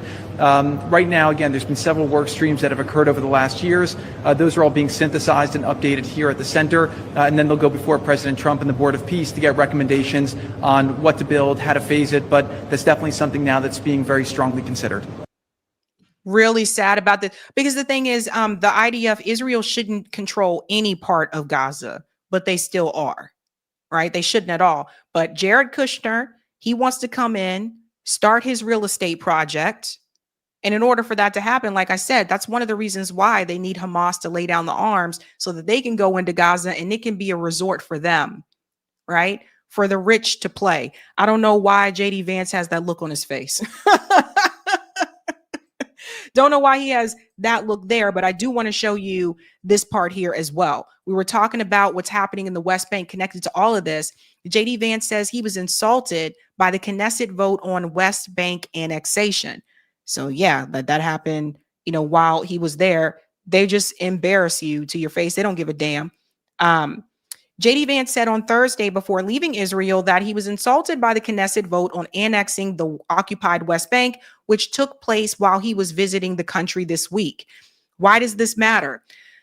Netanyahu has control over the majority of the Knesset and could have stopped the vote by taking it off the agenda or ordering the members of his party to vote against it. He chose not to in order to avoid a confrontation with his ultra-nationalist coalition partners. The Knesset voted on Wednesday in a preliminary reading on two bills that focused on annexation. One bill that was put forward by a member of the coalition called for the annexation of the entire West Bank. The other was put forward by the opposition and called for annexation of one of the biggest settlements in the West Bank. Netanyahu ordered the members of his party not to vote on the bills, but he didn't demand the same from other members of his coalition and didn't take action to stop that vote. The two bills, with votes of some members of the coalition, including one member of Netanyahu's party, as well as votes from more than a dozen members of opposition, included the head of opposition, Yair Lapid. So JD Vance did respond. I don't know if I have that one here. That one's right there. We'll get to the response in just a second. This is what they are proposing, like the West Bank, right? So let's go through this here. The law proposed to impose Israeli sovereignty over the West Bank passed in its preliminary meeting with 25 votes in favor and 24 votes against. Let's go down here. In essence, the party's position means that annexation of the West Bank should continue de facto as it is happening now without an official declaration. So let me break this down. Just because they don't have all the votes and say, yes, let's go forward with it, that doesn't stop them from taking land from people in the West Bank. They're still doing that anyway, right? So a vote basically puts it on record. And as you can see, if you look at the West Bank, the yellow, purple parts here, those are Palestinian communities within annexed territory. But if you look at the purple, blue parts here, that's Israeli settlements.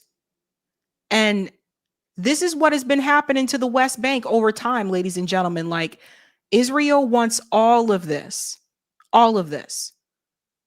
And they've been taking homes and taking land bit by bit.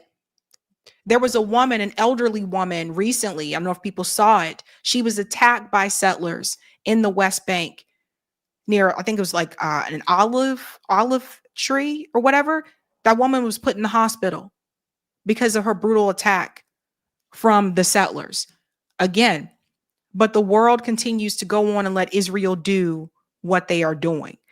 JD Vance did respond here. JD Vance, when he was asked about the vote in the Knesset on annexing the West Bank, let's listen to what he says here. West Bank, sorry. Yeah, go ahead. We'll do. Yeah. The West Bank vote yesterday that took place while you were in the country.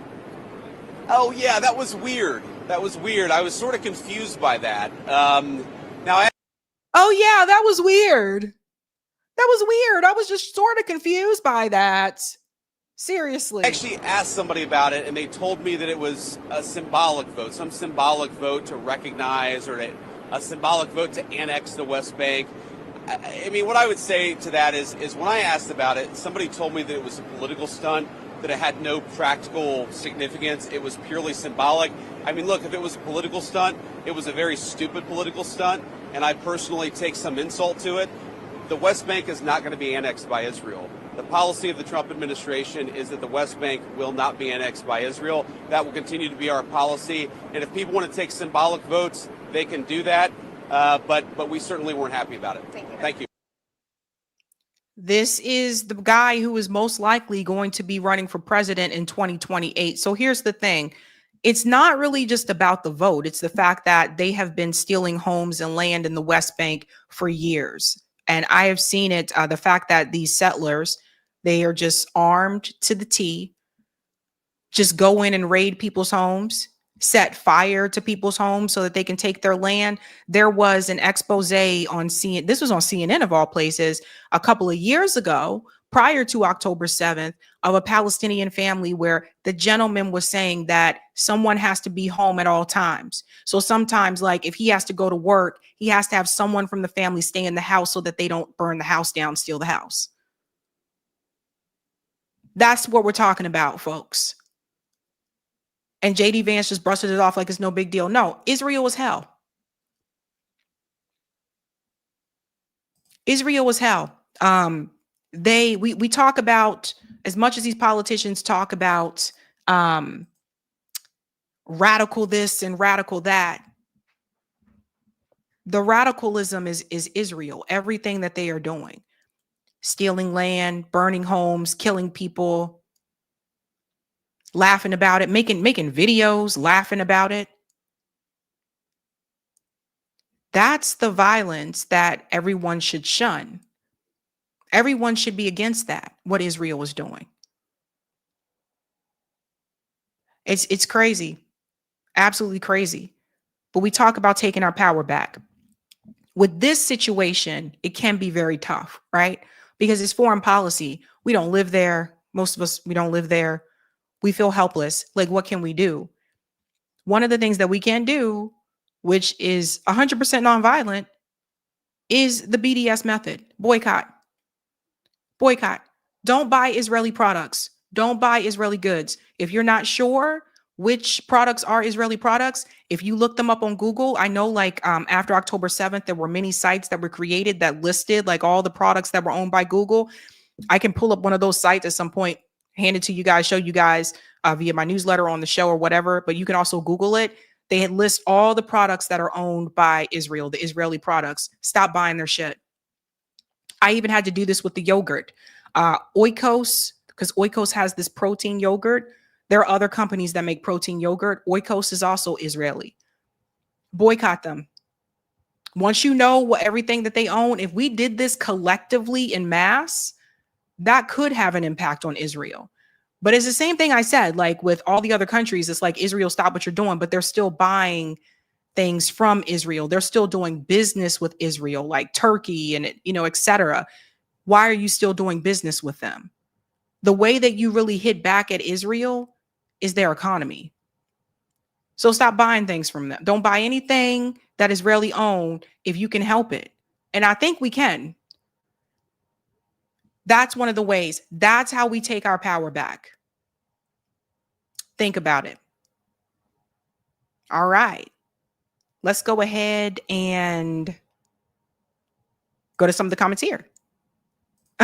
Devotion Orange says, why do they still wear them wigs in the UK? I don't know. I don't know. It's it's been around for a while. Crystal says settlers are allowed to steal and are protected by the IDF as they do. Yep. It's wild. It's wild. Pre said boycott World Cup 26 USA. Yes, because I heard that they are allowing Israel to appear there. It's disgusting. Absolutely disgusting. Joanne said, I stopped buying my favorite bath salts when I learned it was an Israeli import. There you go. I have to pull up that list again. Eric or Corey, if you can Google that and you find it, let me know and we can share it in the chat. Thanks, JB. There's an app called No Thanks that shows which are Israeli. There you go. I knew there was a site there. No Thanks. That's how we can take our power back with that situation. Let's get the comment on Rumble. Thank you. All right. Thank you, Goo, for the Rumble rant. PIJ spokesman has stated they are not disarming. And thank you for this one. Also, 14 Palestinian factions, including Hamas, said they are forming a unity government for Gaza managed by Palestinians. Fatah refused and would rather discuss separately for their future in Gaza. And thank you for this one. It is olive harvest season, and they attacked a town that has 80% of residents that are U.S. Palestinian citizens. And thank you for this one. I got a boycott app on my Apple phone, which helps you by scanning the barcode that says this supports Israel and this is safe. Thank you. Thank you for that. Yeah. So guys, go to that app, No Thanks. And that way you can see all those products that are owned by Israel and you can boycott that way. Yeah, they can take that burnt coffee anyway. Casey said also boycott Starbucks. Yeah, I don't even drink coffee. I haven't had coffee in many years, it seems like. But I know some of you still love your coffee and your espresso. You can get it from other places besides Starbucks. Also, if you really want to save money, start making your own damn coffee because Starbucks is expensive. Can we go to the next part here, Eric? Starbucks is very expensive. If you're getting like, my favorite used to be caramel macchiato. If you're getting a caramel macchiato every day, and let's say you're getting a grande, that's over $25 a week. Let that sink in. Hey. Okay. All right. Let's get to something somewhat comical, a little bit comical. This is so funny. So Wednesday evening was the second debate for the New York City mayor election, and it did not go well for Andrew Cuomo. Andrew Cuomo, and I got to tell you, I think this is over for you, bud. There's a poll. Make sure you guys answer that poll question. I want to see your responses about that. I think it's pretty much over for you. Andrew Cuomo got his ass handed to him yet again. Now, this election is very close. And right now, the star of this election is Zoran Mandami. You can tell by the way that he was greeted when he showed up to the debate. Zoran,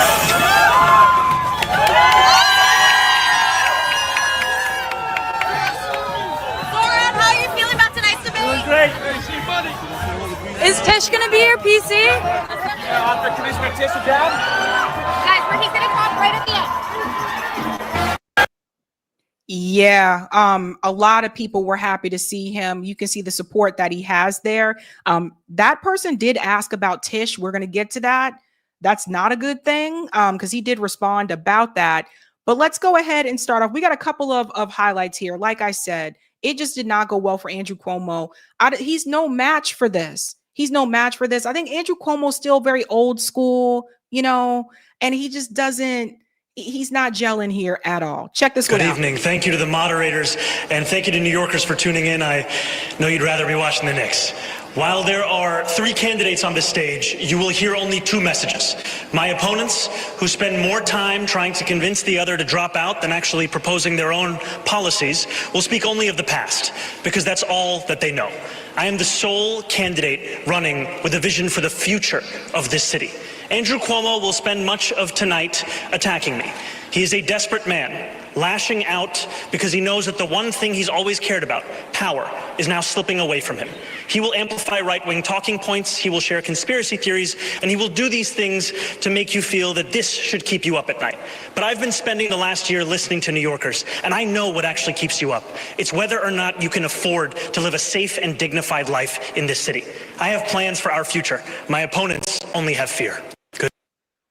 So this was something I think that is resonating with a lot of people. What is Andrew Cuomo's plan for the future of New York City and for NYC residents? Because I haven't really, I just keep hearing him say what's not going to work.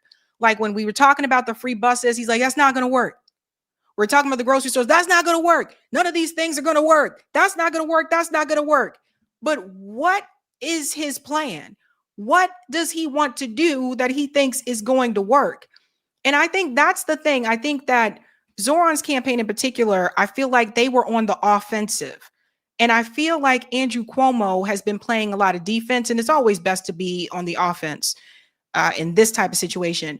Andrew Cuomo's campaign has been playing a lot of defense, and I feel like he never really broke down like his plan and what is going to work for New York City. He's not thinking about the future. And I don't know, maybe this is a generational thing, don't know. But it just seems like to me, he's running on, I'm not as extreme as Zoran, and I'm not as crazy as Sliwa.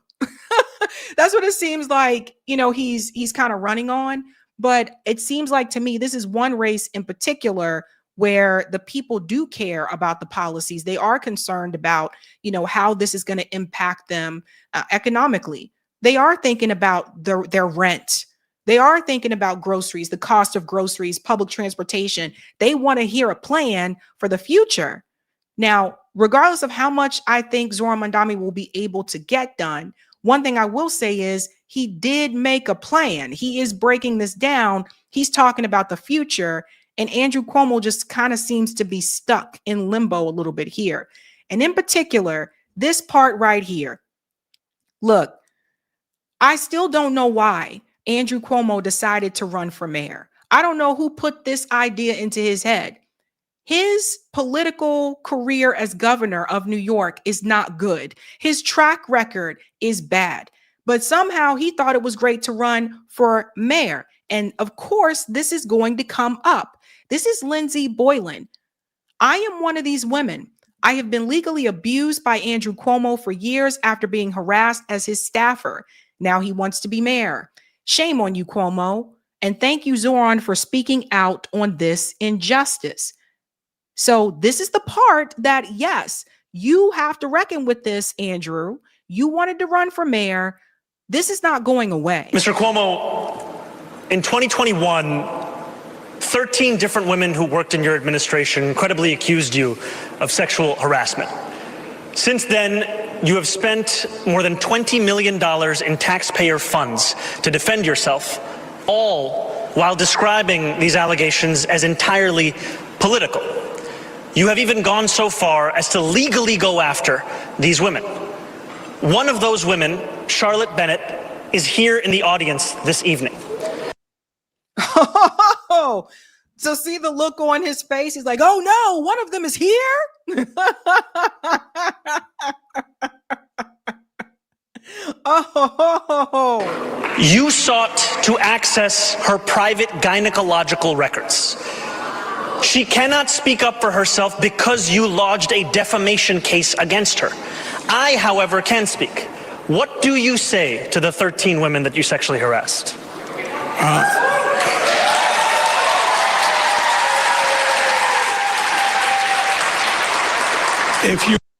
This guy is done.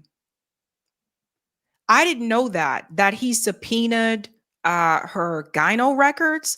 What the hell is wrong with you? What the hell is wrong with Andrew Cuomo? If you want to be in government, then you have to be serious and mature. Wow, wow, wow. I'm telling you guys, this guy is done. What democracy says, I'm Italian. Yeah, Cuomo tried to use that as an excuse. He was like, listen, yeah, you know, I'm like friendly with people and stuff because I'm Italian. Yeah, this is how we do. Hey, hey, hey. It's just like when I heard him say that, like I have family members that are Italian and they don't do that. No, they don't do that. I can't believe he said that mess, right? Now, here's one part. People were asking about Tish. This is not good. I don't know why Zoran is making this decision. He should not. Z Squirrel said this is utterly insane. At the debate just now, Zoran effusively praised fanatical, genocidal Zionist Likudnik Jessica Tish, who said anti-genocide protesters, including many Jews and people like myself, are evil anti-Semitic terrorists, and has vowed to keep using the NYPD as the ADL and Israel's private police force to crack down on any criticisms of her precious, beloved Israeli death cult. Zoran is now using his perceived status as an epic-based critic of Israel to launder her. And in typical advanced Zoran scumfuck lying fashion, he devised a propaganda script to do it, bizarrely disconnecting Tish from Eric Adams, even though her entire career and her selection as commissioner was done by Adams. This is not a good decision that Zoran is making. This is not a good one. I don't get this at all. Yes, I can confirm that reporting. My administration will be relentless in its pursuit of safety and affordability for every New Yorker. And the delivery of that will require us to put together a team of the best and the brightest. Eric Adams stacked the upper echelons of the NYPD with corruption and incompetence. Commissioner Tish took on a broken status quo, started to deliver accountability, rooting out corruption and reducing crime across the 5 boroughs. I've said time and again that my litmus test for that position will be excellence, and the alignment will be of that position. Yes, I can. Yeah, he should not keep her. I remember her. She was one of the people that really wanted to come down on the pro-Palestinian protesters. Like, she's also one of the ones that once, like, she criticized the watermelon like image. She has a problem with that. She has a problem with the keffiyehs. So no, definitely should not. What is this, Skylar? Someone has convinced Zoran that he needs to appease Zionists to win, but he doesn't need to. No, he really doesn't need to. But no, she should not. No, he should definitely not keep her. That's not a good one. We can't forget Curtis Sliwa. He's kind of funny here. Yeah, I heard the both of them again fighting like kids in the schoolyard. Zoran, your resume could fit on a cocktail napkin, and Andrew, your failures could fill a public school library in New York City. Okay. Go ahead, Katie. We're going to move now to public safety. I don't know. I thought that was kind of funny. Here's another one here. Andrew Cuomo doesn't think that Donald Trump that Zoran is going to be able to get anything accomplished because Donald Trump doesn't respect him. He has said he'll take over New York if Mondami wins, and he will, because he has no respect for him. He thinks he's a kid and he's going to knock him on his tuchus. So it is a balance, but you're going to have to be adversarial when you need to, but you want to cooperate to get good things done in this city, and you need federal help. And apparently you need to be friends with Donald Trump too, because remember, Donald Trump comes from the construction days back in the 70s. Remember the construction industry in New York during the 70s, which definitely had mob influence? Look into that. So Andrew Cuomo knows, he knows what's up and what's been going on. And also, yeah, he's been talking to Trump behind the scenes as well. Here's another one here. Some people were declaring him the debate winner at this point. You have never had a job. You've never accomplished anything. There's no reason to believe you have any merit or qualification for 8.5 million lives. You don't know how to run a government. You don't know how to handle an emergency. And you've literally never proposed a bill on anything that you're now talking about in your campaign. You had the worst attendance record in the assembly, and you gave yourselves the highest raise in the United States of America. You went from $110,000 to $140,000, and then you never showed up for work and you missed 80% of the votes. Shame on you. Shame on you. That was probably the best burn I think that Andrew Cuomo had during the debate. But it's interesting because he says you didn't serve in government. Zoran is state assemblyman, but he's you never served. Wasn't that also the case with Eric Adams? Eric Adams was a former NYPD police officer. Just something to think about. But most of the debate was not in Andrew Cuomo's favor. A lot of people are showing that one. Here's another one here when we talk about experience. You will hear from Andrew Cuomo about his experience as if the issue is that we don't know about it. The issue is that we have all experienced your experience. The issue is that we experienced you taking a $5 million book deal while you sent seniors to their deaths in nursing homes. The issue is that we experienced you cutting funding for the MTA to send money to upstate ski resorts. The issue is that we saw you give $959 million in tax breaks to Elon Musk. The issue is your experience. That was cold. Again, Andrew Cuomo, yes, you are going to be confronted about killing all those people in the nursing home, the old people. And then you wrote a book. After that about it. And they're like, okay, yeah, these people died. Now let me try to find a way to profit off of it. That's exactly what Andrew Cuomo did. It's unbelievable. This is why I told you when I say I have a deep disdain for Andrew Cuomo. That's why, because I'm only someone as cocky as Andrew Cuomo would feel comfortable doing something like that. Just okay, time to write a book about these people I killed now. Come on, seriously. Here's another clip here. On you. Shame on you. It is always a pleasure to hear Andrew Cuomo create his own facts at every debate stage. We just had a former governor say in his own words that the city has been getting screwed by the state. Who was leading the state? It was you. Governor Hochul. You were leading the state for Governor 10 years, Hochul. Screwing the city. No. You cut homelessness as a legislator, funding. You cut funding for the MTA. You as a legislator. You did all of these things, my That's friend. the past 4 years. It's the past 4 years. Okay. The thing about Cuomo is that he acts like he was never governor. He acts like he, was never accused of sexual harassment. Andrew Cuomo is literally walking around like he didn't kill all these old people. He didn't sexually harass over 12 women, and he wasn't governor of New York. Like, it just, he's pointing fingers in the directions of as if he wasn't there, as if he wasn't in power. That was a good one. That was a good one against Andrew Cuomo. Now, here's where we get to the nitty gritty because it gets really crazy. Andrew Cuomo made a quote about Zohran Mamdani that reeks of Islamophobia. Cuomo talking to conservative radio host Sid Rosenberg this morning.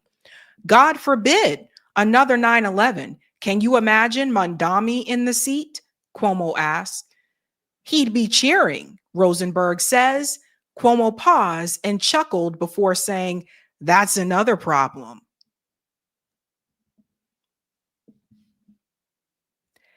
Guys,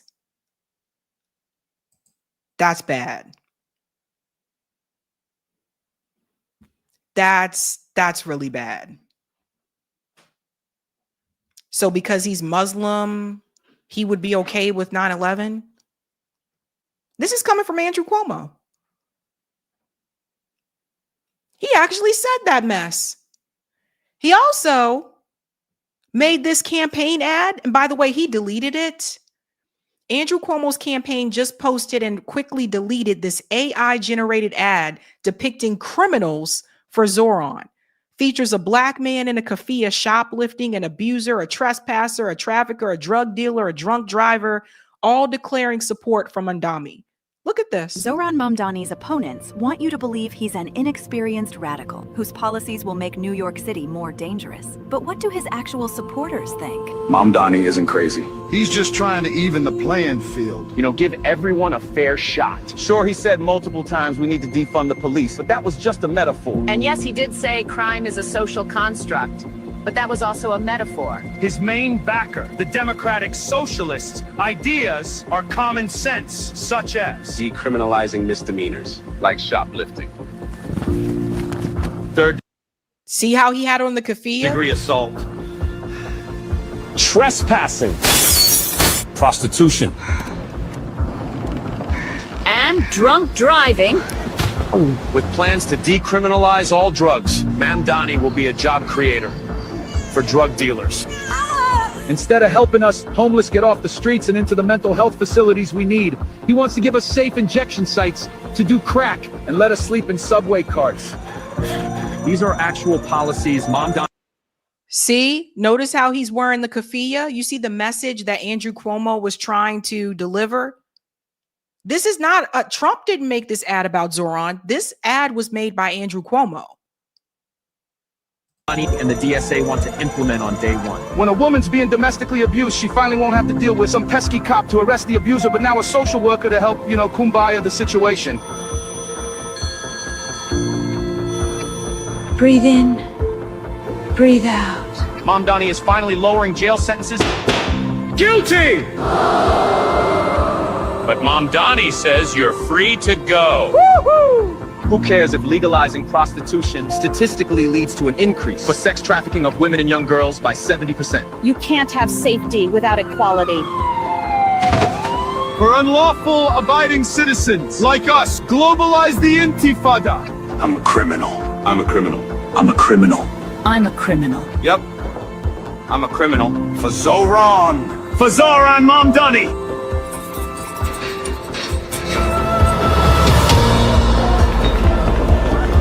I didn't have a real job until I was 30, but sure, give me the keys to the city. What's the worst that can happen? Paid for by Cuomo for NY. That's bad. Like that is really bad. He deleted it. So he's basically saying that Zohran is for the criminals, and it just oh my God. So he did respond about the attacks that came from that radio show. Listen to this. Before you sat down here on Sid Rosenberg's radio show, your opponent Andrew Cuomo said this, quote, God forbid another 9/11. Can you imagine Mamdani in the seat, end quote. Rosenberg responded by saying he'd be cheering. Andrew Cuomo said, quote, that's another problem. I want to get your reaction. This is disgusting. This is Andrew Cuomo's final moments in public life, and he's choosing to spend them making racist attacks on the person who would be the first Muslim to lead this city. And frankly, it's not about me. It's about the fact that there are more than 1 million Muslims who live in New York City. And to have our faith be smeared and slandered by someone who at one point was considered a leader in the Democratic Party showcases the fact that bigotry and racism is not exclusively a Republican problem. It is also a problem within our own party. And it is time that we turn the page on Andrew Cuomo and those that would tolerate this kind of rhetoric from him as well. Yeah, I can hear the... I had to play this because I think people needed to hear that. Yeah, it happens in the Democratic Party as well. It's not just something that happens in the Republican Party. Andrew Cuomo has been really giving me for years NIMBY vibes. Yeah, I support this, but not in my backyard. Yeah, I support this group and that group, but not over here. Don't get too close to me. There's a lot of that. There's a lot of that in blue cities and liberal communities. I know I've experienced that. There's a lot of that happens. And I think I wanted you guys to hear what he said there because people need to, the Democratic Party, you need to come to a reckoning with that as well. It's not just the Republic. You can't just say it's just the Republicans. Only Republicans do this. No, it's not just Republicans. Like, honestly, like if I didn't know and someone just sent me that ad, I would have thought, oh, Trump must have made this. No, Andrew Cuomo made that. So until the Democratic Party, like until you guys start like addressing your own like racism and bigotry and all this shit, you really can't talk about anybody else. This is where we are now. I still think, like I said, you should not put all your faith and hope into Zoran or any politician. I still think he's going to govern a little bit moderately, not as progressive as he wants to. Part of that has to do with the way that politics works in New York City, because it's not just one county, it's multiple counties. So some of the things that he wants to do, he has to go through the governor. And then also Trump also has, a stronger hold in New York City because of that reason as well, because it's multiple counties. But the attacks, the way that they are attacking Zoran, this is ridiculous. And it's really sad. And like I said, Andrew Cuomo, all you did was basically just show that type of bias that also exists in the Democratic Party. And you put it out there full on display. I think this is interesting for you guys to hear here as well. It's a good way to sum this up. Andrew Cuomo is going to say a lot of things on the debate stage. I'll just speak to him directly. Andrew, you had your chance to lead this state. You took that time to sell out working class New Yorkers to your billionaire donors. I work for the people of the state of New York. I don't care who gave me what. This is the very mayoral candidate who has a super PAC that received $1 million from DoorDash. I don't have to pick up the phone from Bill Ackman or Ken Langone because I'm not funded by the same donors that gave us Donald Trump's second term. Oh, billionaires. Let's remember this. Cuomo has cut taxes on millionaires, estates, and banks. Governor Cuomo has been cutting education and health care spending. And this governor has siphoned funds from the MTA. Since we're talking about regrets, what lesson did you learn that you need to change about yourself? Andrew Cuomo called teachers' unions a selfish industry. Governor Cuomo has repeatedly denied touching anyone. Mr. Cuomo, your regrets? I did not do enough on social media. Mr. Mamdani. To Mr. Cuomo, I have never had to resign in disgrace. I have never cut Medicaid. I have never stolen hundreds of millions of dollars from the MTA. I have never... Pause here. Just a reminder. Like I said, Cuomo, I still say Governor Cuomo.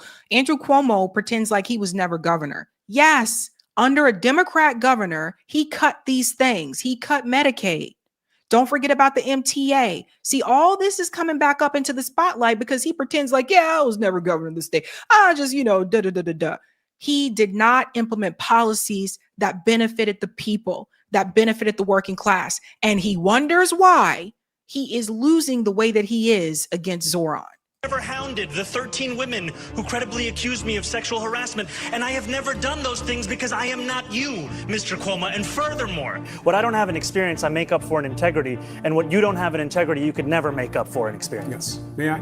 Would I vote for a rent freeze this year? Yes. I'd leave it to the Rent Guidelines Board. Who controls them? The mayor. We appoint them. The law controls them. You should read it once in a while. The law didn't control you, did it? Did Governor Cuomo corrupt the commission he set up to get rid of corruption? Well, was it a Cuomo cover-up? Is that bribery and bid rigging? Are there New Yorkers who gave money to me and gave money to Donald Trump? Of course. Of course. Why is that an of course? If you are a New Yorker, you know Donald Trump, you know me. Many of them would give money to Donald Trump and give money to... Mr. Mamdani, have you ever spoken with President Trump? No. Will you now look at the camera and tell your super PAC to ensure that this is not a race that is bought by those same Trump billionaires? You and Donald Trump share in common. We're New Yorkers. They know me, they know him. I have the experience of being a New Yorker, someone who has actually paid rent in the city before I ran for mayor. Mr. Mondami's right. Mr. Mondani. He lived here. I live here. And he's also not been a likable man as governor. That's why he lost the primary. That's why he'll lose the general election. And furthermore, the name is Mamdani. M-A-M-D-A-N-I. You should learn how to say it because we got to get it right. Yeah, Cuomo, bruh, it's not looking good. It's not looking too good for you, bud. It is not looking good. But get this, Eric Adams has now endorsed Andrew Cuomo for mayor.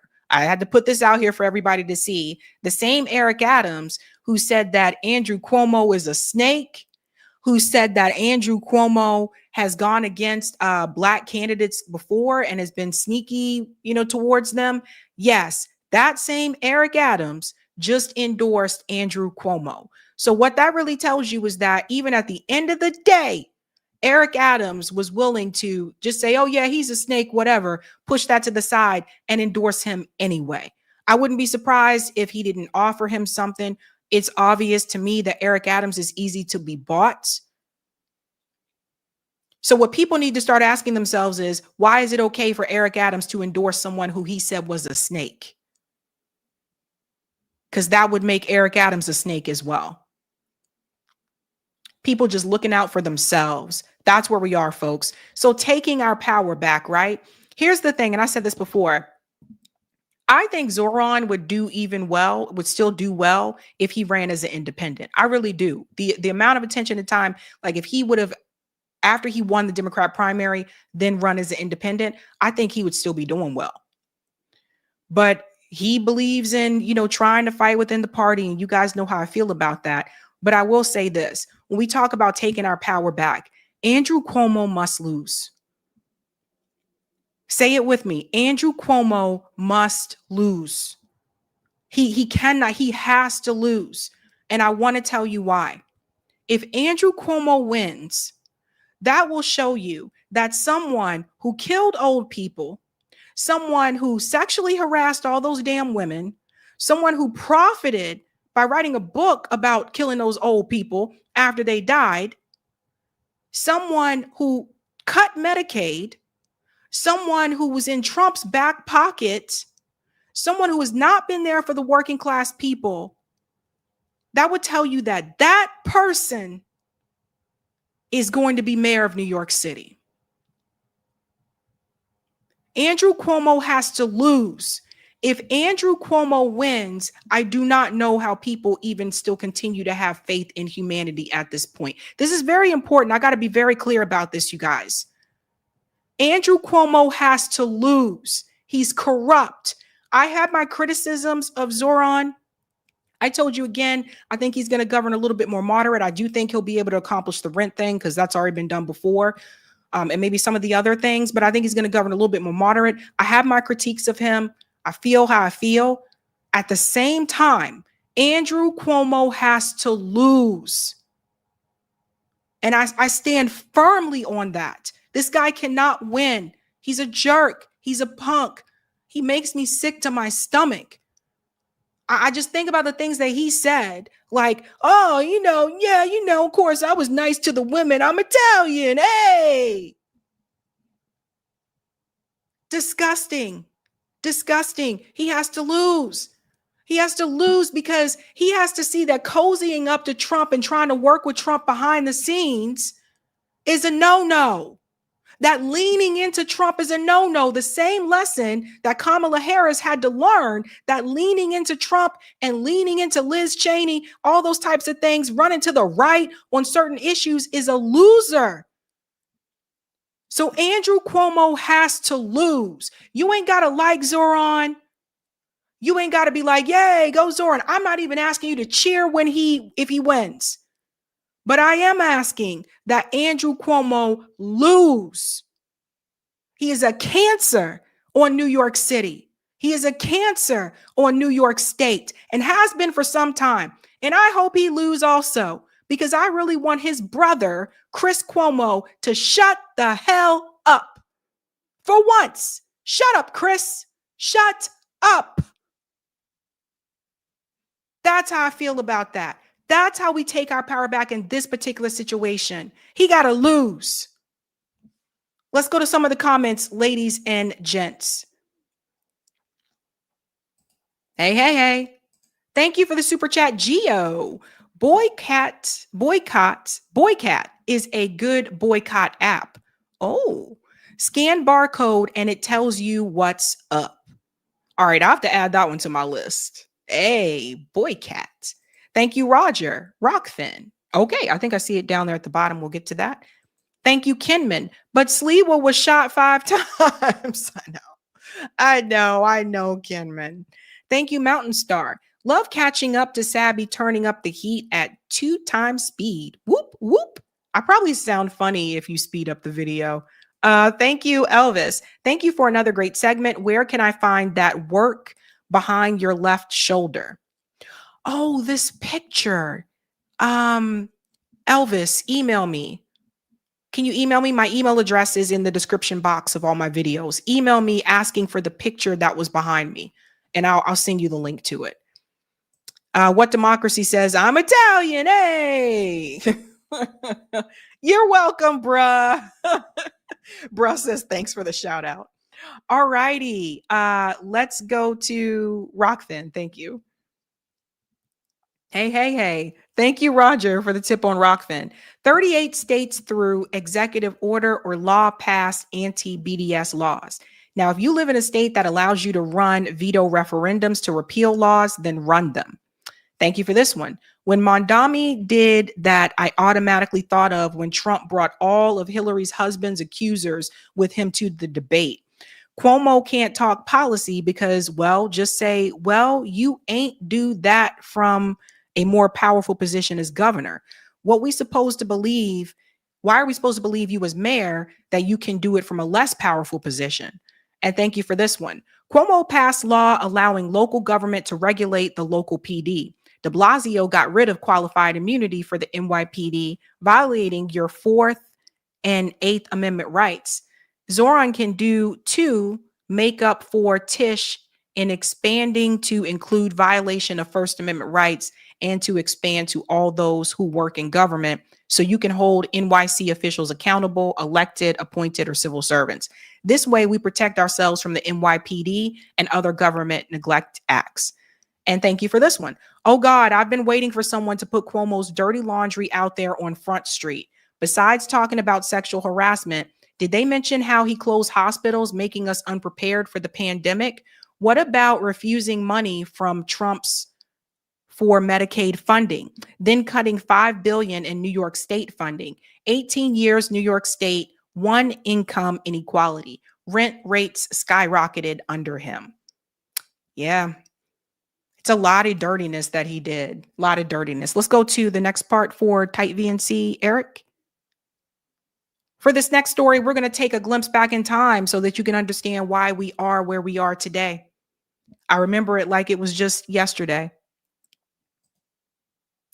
Just like it was yesterday. In the Democrat primary in 2020, Andrew Yang was one of the contestants, one of the candidates that was running for president at that point in time. And he had this phrase called math. And he delivered a stern warning to people about what was to come. This is a little over 6 years ago, but I'll tell you, this explains why we are where we're at now with the news that was just dropped today. Yang, your signature policy is to give every adult in the United States $1,000 a month, no questions asked. That's right. I think that's like $3.2 trillion a year. How would you do that? Sorry? How would you do that? Oh, so it's difficult to do if you have companies like Amazon, trillion-dollar tech companies, paying literally zero in taxes while they're closing 30% of our stores.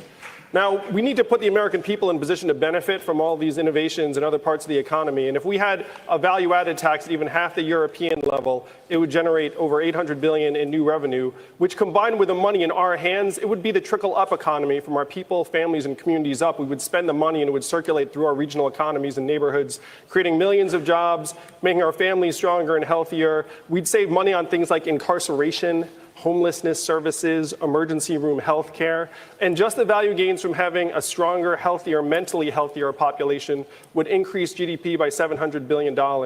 This is the move that we have to make, particularly as technology is now automating away millions of American jobs. It's why Donald Trump is our president today, that we automated away 4 million manufacturing jobs in Michigan, Ohio, and Pennsylvania, and Wisconsin. And we're about to do the same thing to millions of retail jobs, call center jobs, fast food jobs, truck driving jobs, and on through the economy.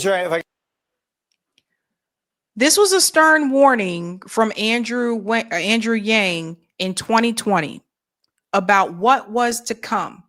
When he said this at that time, I thought that this would happen, but not as soon as it's happening. Get you understand a little bit better. So you're saying $1,000 a month for everyone over 18, but a value-added tax, so you can spend that $1,000 on value-added tax? Well, the value-added tax would end up, you'd still be increasing the buying power of the bottom 94% of Americans. You have to spend a lot of money for a mild value-added tax to eat up $12,000 a year per individual. So for the average family with 2 or 3 adults, it'd be $24,000 to $36,000 a year. Okay. That was one warning there from Andrew Yang. He even tried to explain this to, of all people, Elizabeth Warren, about what was to come during that Dem primary. Senator Warren, I've been talking to Americans around the country about automation, and they're smart. They see what's happening around them. Their Main Street stores are closing. They see a self-serve kiosk in every McDonald's, every grocery store, every CVS. Driving a truck is the most common job in 29 states, including this one. 3.5 million truck drivers in this country, and my friends in California are piloting self-driving trucks. What is that going to mean for the 3.5 million truckers or the 7 million Americans who work in truck stops, motels, and diners that rely upon the truckers getting out and having a meal? Saying this is a rules problem is ignoring the reality that Americans see around us every single day. Yeah, Andrew Yang called it, and I don't think ready to hear it at that point in time, but he was correct. I did not think that this would happen as soon. And now we see that Amazon, probably one of the first large companies that I've seen so far to make this announcement. A lot of people are about to lose jobs. If you work at Amazon, if you know someone that works at Amazon, you need to pay attention to what Amazon is doing now. This morning, concerns that Amazon, the second largest private employer in the country, is planning one of the biggest workplace transformations in modern history. In a fulfillment center, the Cardinal robot will pack packages into carts. The New York Times, citing leaked documents, reports Amazon expects sales to double by 2033, growth that would normally require 600,000 more workers. But the company is reportedly looking to fill those jobs with robots and automate 75% of its operations. We could do this with our robot. We could do this with our technology. That's what we're going to do. In the near future, Amazon reportedly estimates automation could help it save more than $12 billion and shave about 30 cents off each item it ships. In a statement, Amazon said the leaked documents reflect the perspective of just one team and don't represent our overall hiring strategy, adding that the company is actively hiring and plans to fill 250,000 positions for the holiday season. One of the things that I am very concerned. Amazon, there are a lot of Amazon warehouses throughout the United States. In some towns, an Amazon warehouse is the only employer. Retail stores, for the most part, are starting to disappear. Malls have been closing because a lot of things are being sold through Amazon. right? So we're seeing people lose retail jobs. That's been happening for years. But now it seems as though those Amazon jobs are not going to be guaranteed. For those Amazon workers that do work in the warehouses, this is true when you think about it. A lot of what they do can be automated. And this was my fear. When Chris Smalls organized and unionized the first Amazon warehouse, I was like, hell yeah, here we go. One of the things that I said that needs to be done as a next step, and this is not on Chris, but this is just in general, is worker cooperatives. Unions, I support them, but I always tell you that should never be the final step. That's not the end game. And here's the reason why. Just because you form a union doesn't mean that these jobs still can't be automated. This is why we need more push for worker cooperatives so that you own, as a worker, you own a piece of the company so that you can't be replaced with a robot.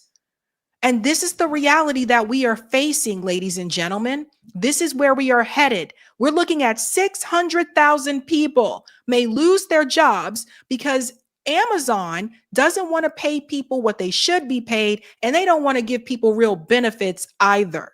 So now they're going to replace them with robots. What we've been proud of over our 10-year history is the ability to develop robots that work well alongside people. It comes amid growing fears of technology replacing human workers. The so-called godfather of artificial intelligence has been sounding the alarm. If I worked in a call center, I'd be terrified. If I was someone like a legal assistant, a paralegal, they're not going to be needed for very long. For mundane intellectual labor, AI is just going to replace everybody. Well, Amazon has said it's busy training human workers for high-paying jobs that will include working with robotics. This morning, nah, man, this is bad. This is really bad. And it's not just Amazon. I'm going to show you another one here as well. But as we get into the details here, New York Times also covered this. Amazon plans to replace more than 500,000 jobs with robots. Internal documents show the company has changed how people shop, has a far-reaching plan to automate 75% of its operations. Over the past 2 decades, no company has done more to shape the American workforce than Amazon.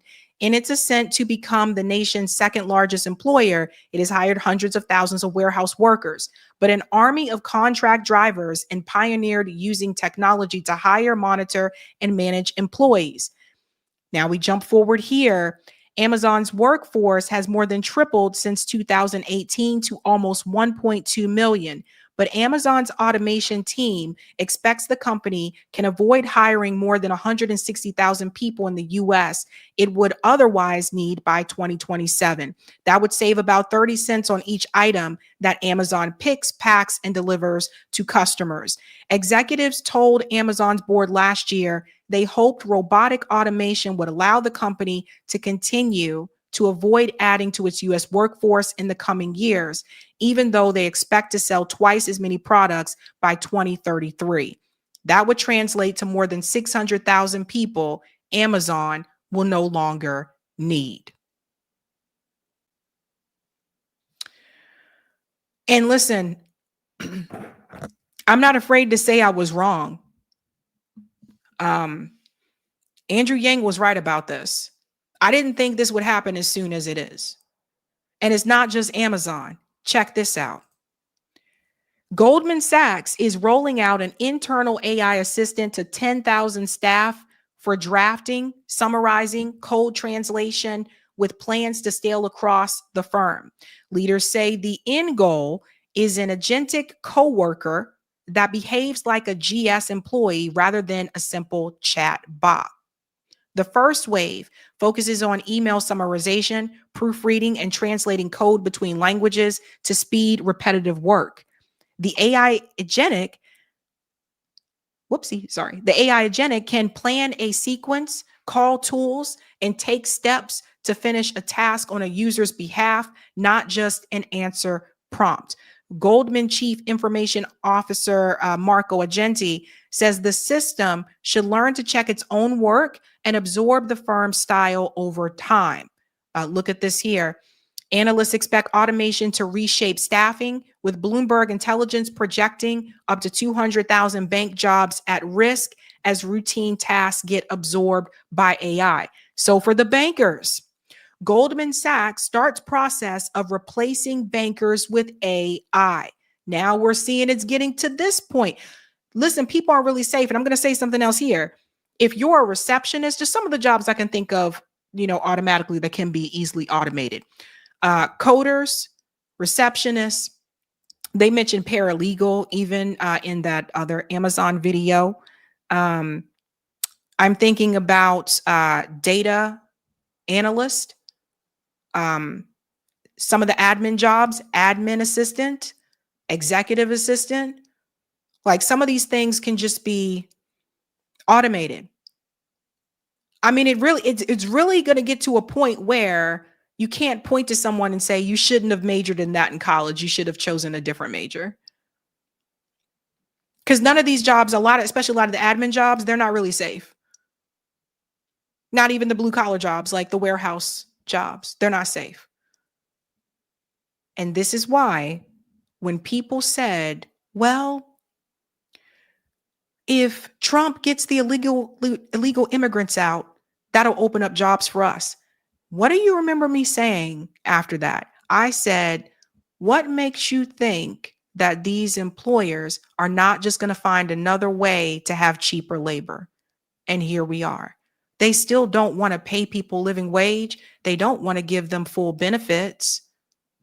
So they'll use AI. I'd tell you to boycott, maybe boycott these places or whatever. But I don't know if that's even going to help with the situation. This is something that's just going to happen at some point in time. And it's something that we do have to prepare ourselves for. Debris here says, budgeting is not going to fix $2,500 rent and $25 an hour jobs. Wrap it up. That's funny. He used the picture here of Snoop. But this is a good point, right?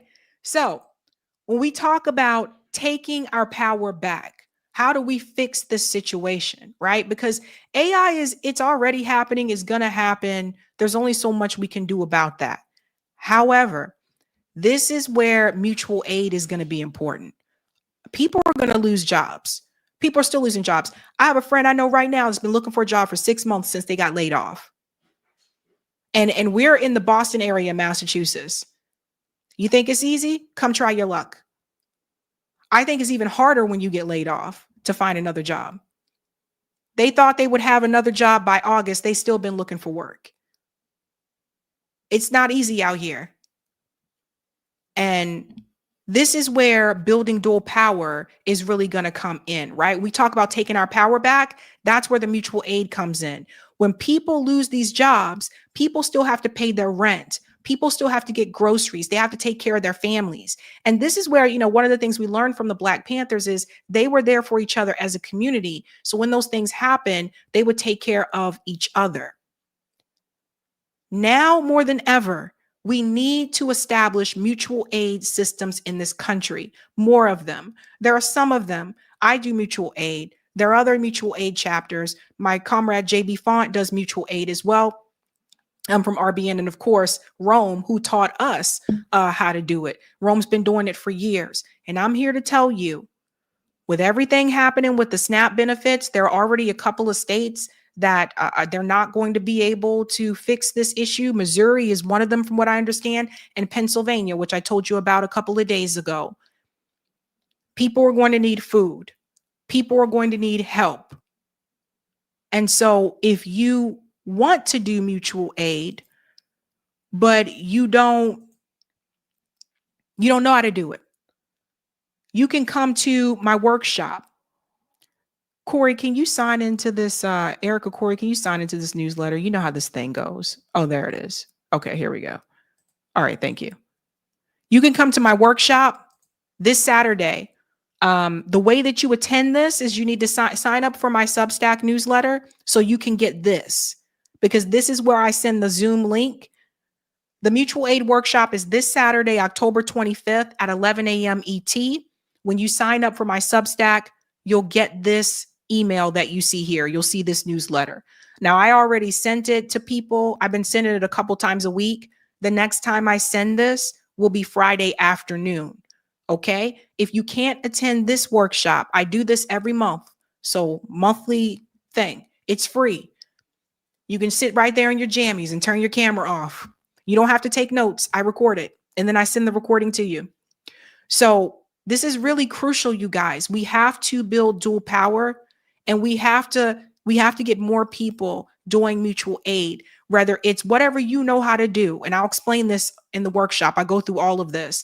My comrade JB Font will be with me this time to co-host it with me, so we can talk about our experiences and we can lead you down that path, because I'm going to keep it real with you. Nobody's coming to save us. Not Superman, not Batman, not any man. We have to save each other. And I think if we go back to the old ways of doing things, like building community, the way that our parents grew up, the way our grandparents grew up, I think that we can get there. But we have to go back to building community again. Because let me tell you, today is Amazon and Goldman Sachs. Tomorrow it could be Walmart. What's stopping Walmart from automating those jobs at their warehouse? Think about it. All right, ladies and gents, let's go to some of the comments and then we'll get to the final story here. Thank you, Jewel in the Machine. I use both No Thanks and Boycat for BDS. Boycat also developed a VPN called Bycat because most other VPNs are Israeli. That's another thing. That's a good one to mention there. That's important for people to know. Be careful with those VPNs too. S. Brooklyn said, leave the gun, take the cannoli. Sonny, such clarity by Andrew Yang already 6 years ago. I know, he was right about that. I will say, Joy said the elites want economic slavery. There you go. Thank you, none of your business. Do robots buy products? Amazon will go bankrupt. We'll see. And thank you for this one. Robots will undercut co-op wages too. There you go. Yeah, I mean, we got to work together, guys. Okay? We got to work together. Quick announcement here, folks, and then we'll get to our last story. I do just want to give you an update on the documentary. I did make a documentary. It's called Remove Black Erasure in Boston. I have a trailer for it. We are getting closer to that release date. We will have an on-the-ground premiere November 15th. And then after that, I will do a watch party with all of you guys to watch it here. I want to send a huge thank you to everybody who donated to this project. You really helped me. And I think you guys you're going to like it. Here's the trailer if you haven't seen it. Yes, Boston is home to winning sports teams and elite universities. But some might say that there are two Bostons. If you look at City Hall, no one's talking about that specific racial and historical component that Black people are the ones that are being removed. There's a huge, significant difference in lived experiences, and we know this because of the wealth report. We're at $8. This whole plan of gentrification isn't a new concept. In every city you go into in the Northeast, they kept moving Black people out of the inner city. So it's a plan. It's been in place for a long time. While the displacement isn't as bad as 1963, it hasn't gotten much better now. It's by design that they've created spaces where we are no longer seen anymore. They're wiping us out one community at a time, and they're getting away with it. This is gentrification. Franklin Park has been a place where we have built community, and all these things are at risk. Why is the mayor willing to throw herself on this sword, do or die, for this project? It's not about soccer. It's about the additional profits that can be made in this entertainment complex. It's a disrespect that you would take public parkland and then give it to a private group to control it. And this project is Emmett Till's mama pulling back a curtain. And if people don't look at what's behind that curtain, it's coming to them.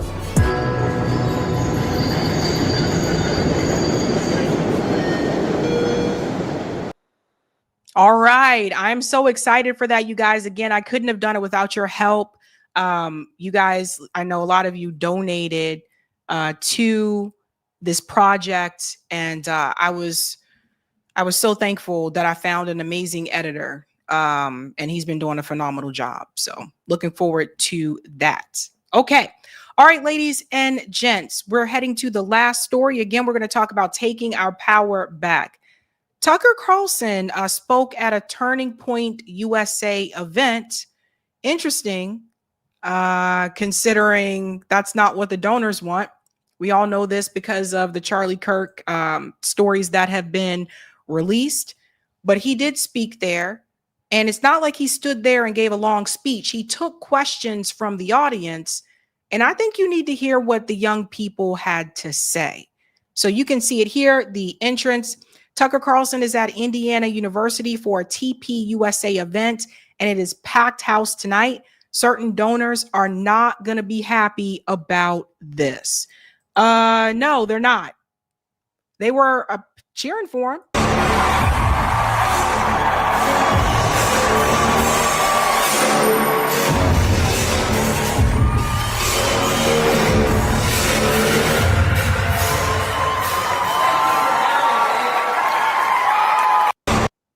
Yeah, so this is not what the donors wanted, right?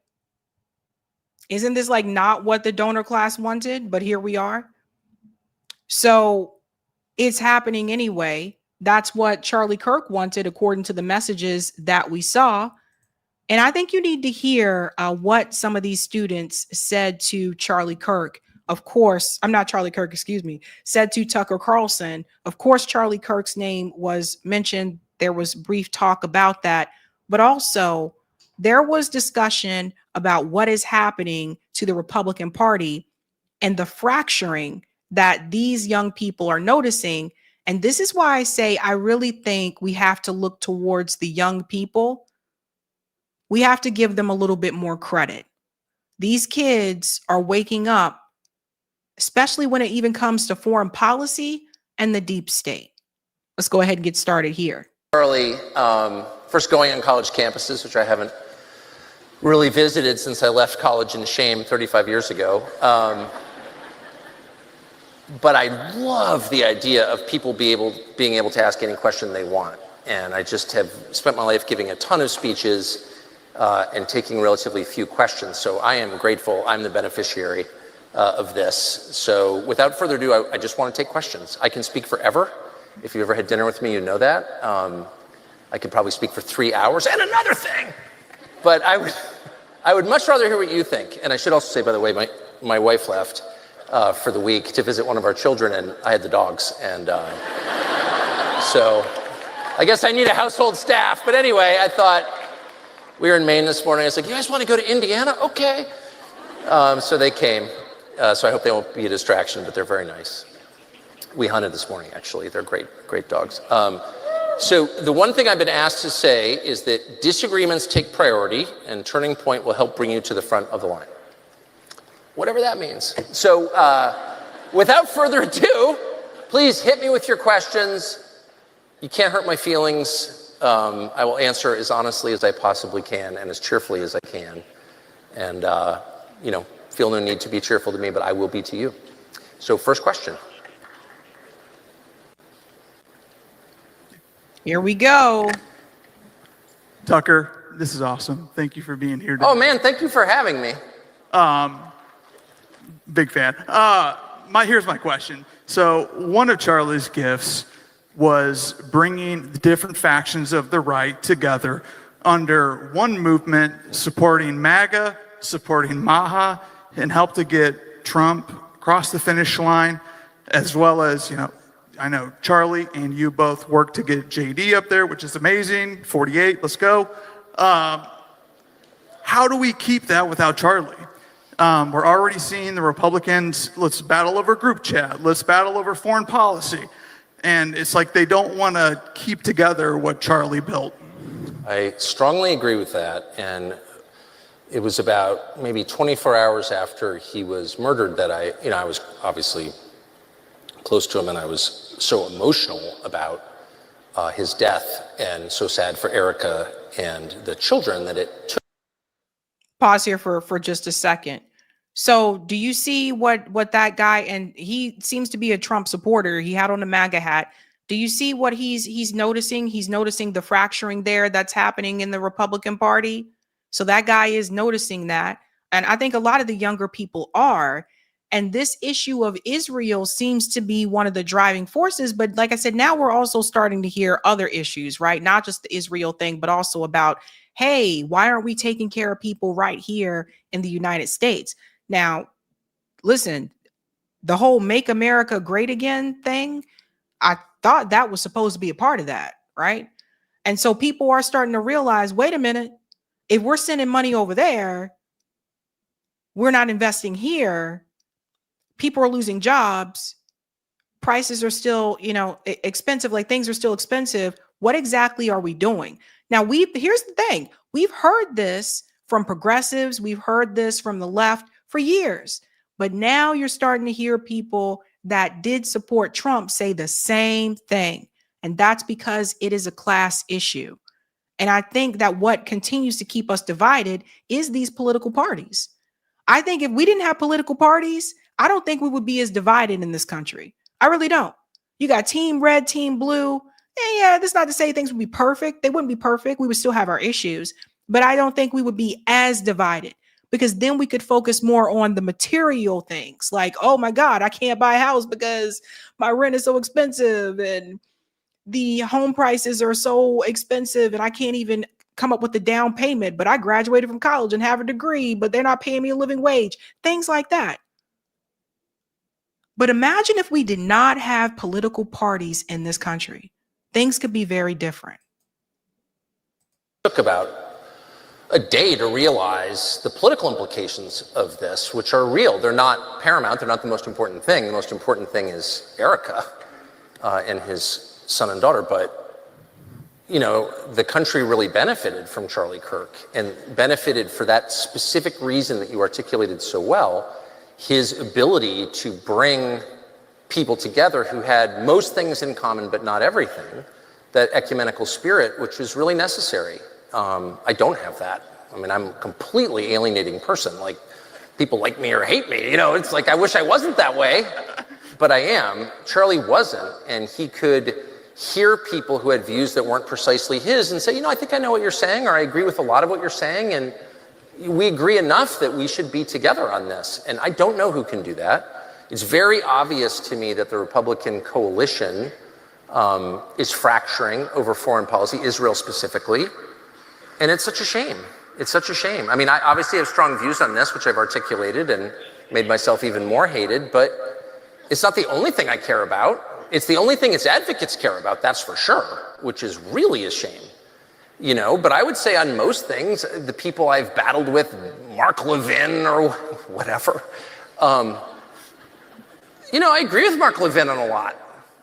I do.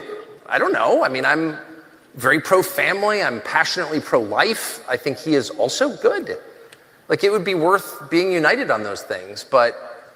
And I'm not passing the buck. I mean, I think a lot of us are more, including me, are more divisive or hot-headed than we need to be. Charlie had a lot of emotional self-control, which he was, 20 years younger than me, and I admired that openly, and I told him so. You have control over your own emotions. You take Proverbs seriously.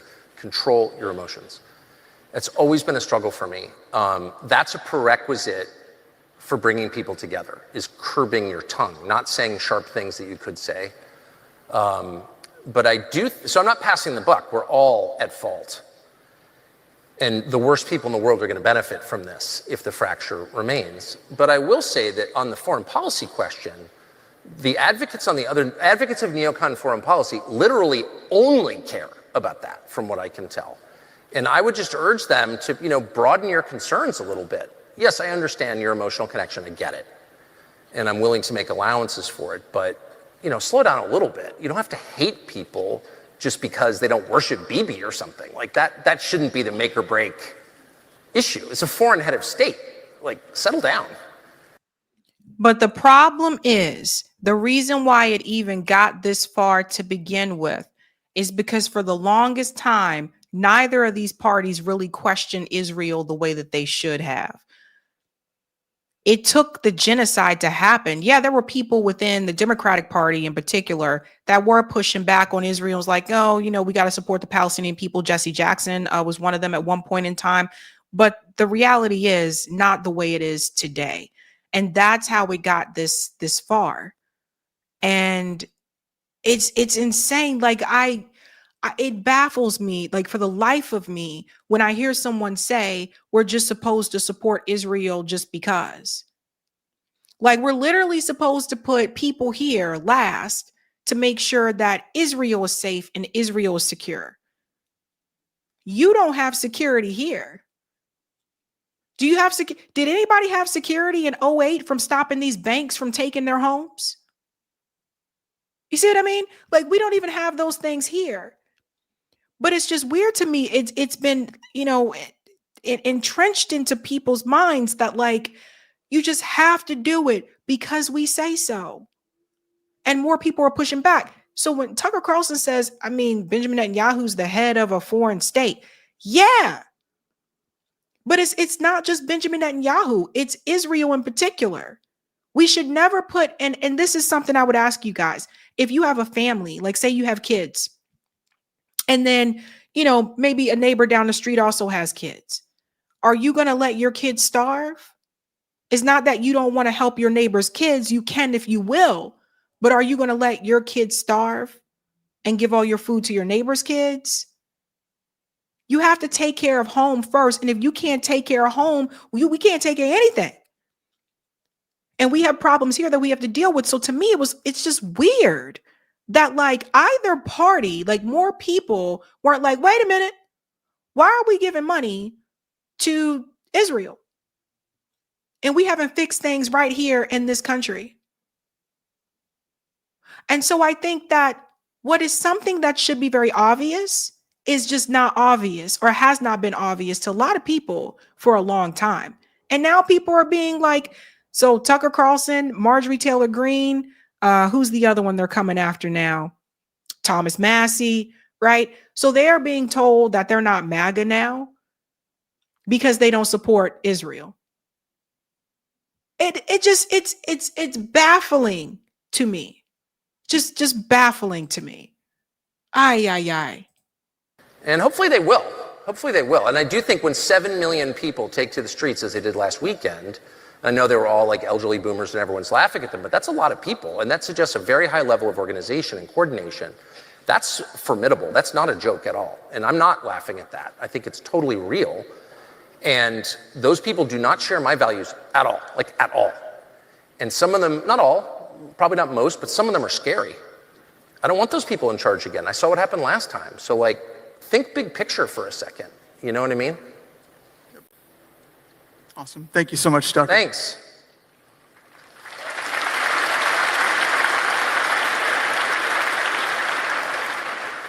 Hey, Tucker. Before we go to this guy here as well, again, this is in Indiana, if people didn't know like where he was, but this is in Indiana. The other thing that I do want to mention here, yeah, Gus is right. Thomas Massey doesn't accept AIPAC money. Yeah, that's true. And neither does Marjorie Taylor Greene, but you got Donald Trump right now trying to unseat Thomas Massey because he doesn't want to support Israel. And it's just, we really gotta like wake our minds up, right? Like we really have to get out of like these bubbles where it's like so-and-so says this, so you got to do that. And it's another thing, like I saw it under the Biden-Harris administration too, where people are like, don't criticize them. Don't criticize them. Stop calling him Genocide Joe and just like give them a chance. Meanwhile, we're watching kids get their heads blown off like every other day. On X, I'm seeing a child, half of their body is missing, like on social media, but just give them time, So it happened with both parties where people were willing to make excuses because it was their team that was in there. So that is a big problem. This guy brings up the deep state. It's great to speak to you. Thank you. Great state of Indiana. Let's go Hoosiers. Let's go. Hoosiers. Wait. I'm sorry. I can't let that pass. Before we endorse the Hoosiers, can you explain what a Hoosier is? No clue. Ah! from Fort Lauderdale. You're not alone. By the way, nobody in Indiana knows what a Hoosier is because there's no definition of it. To which I say, go Hoosiers.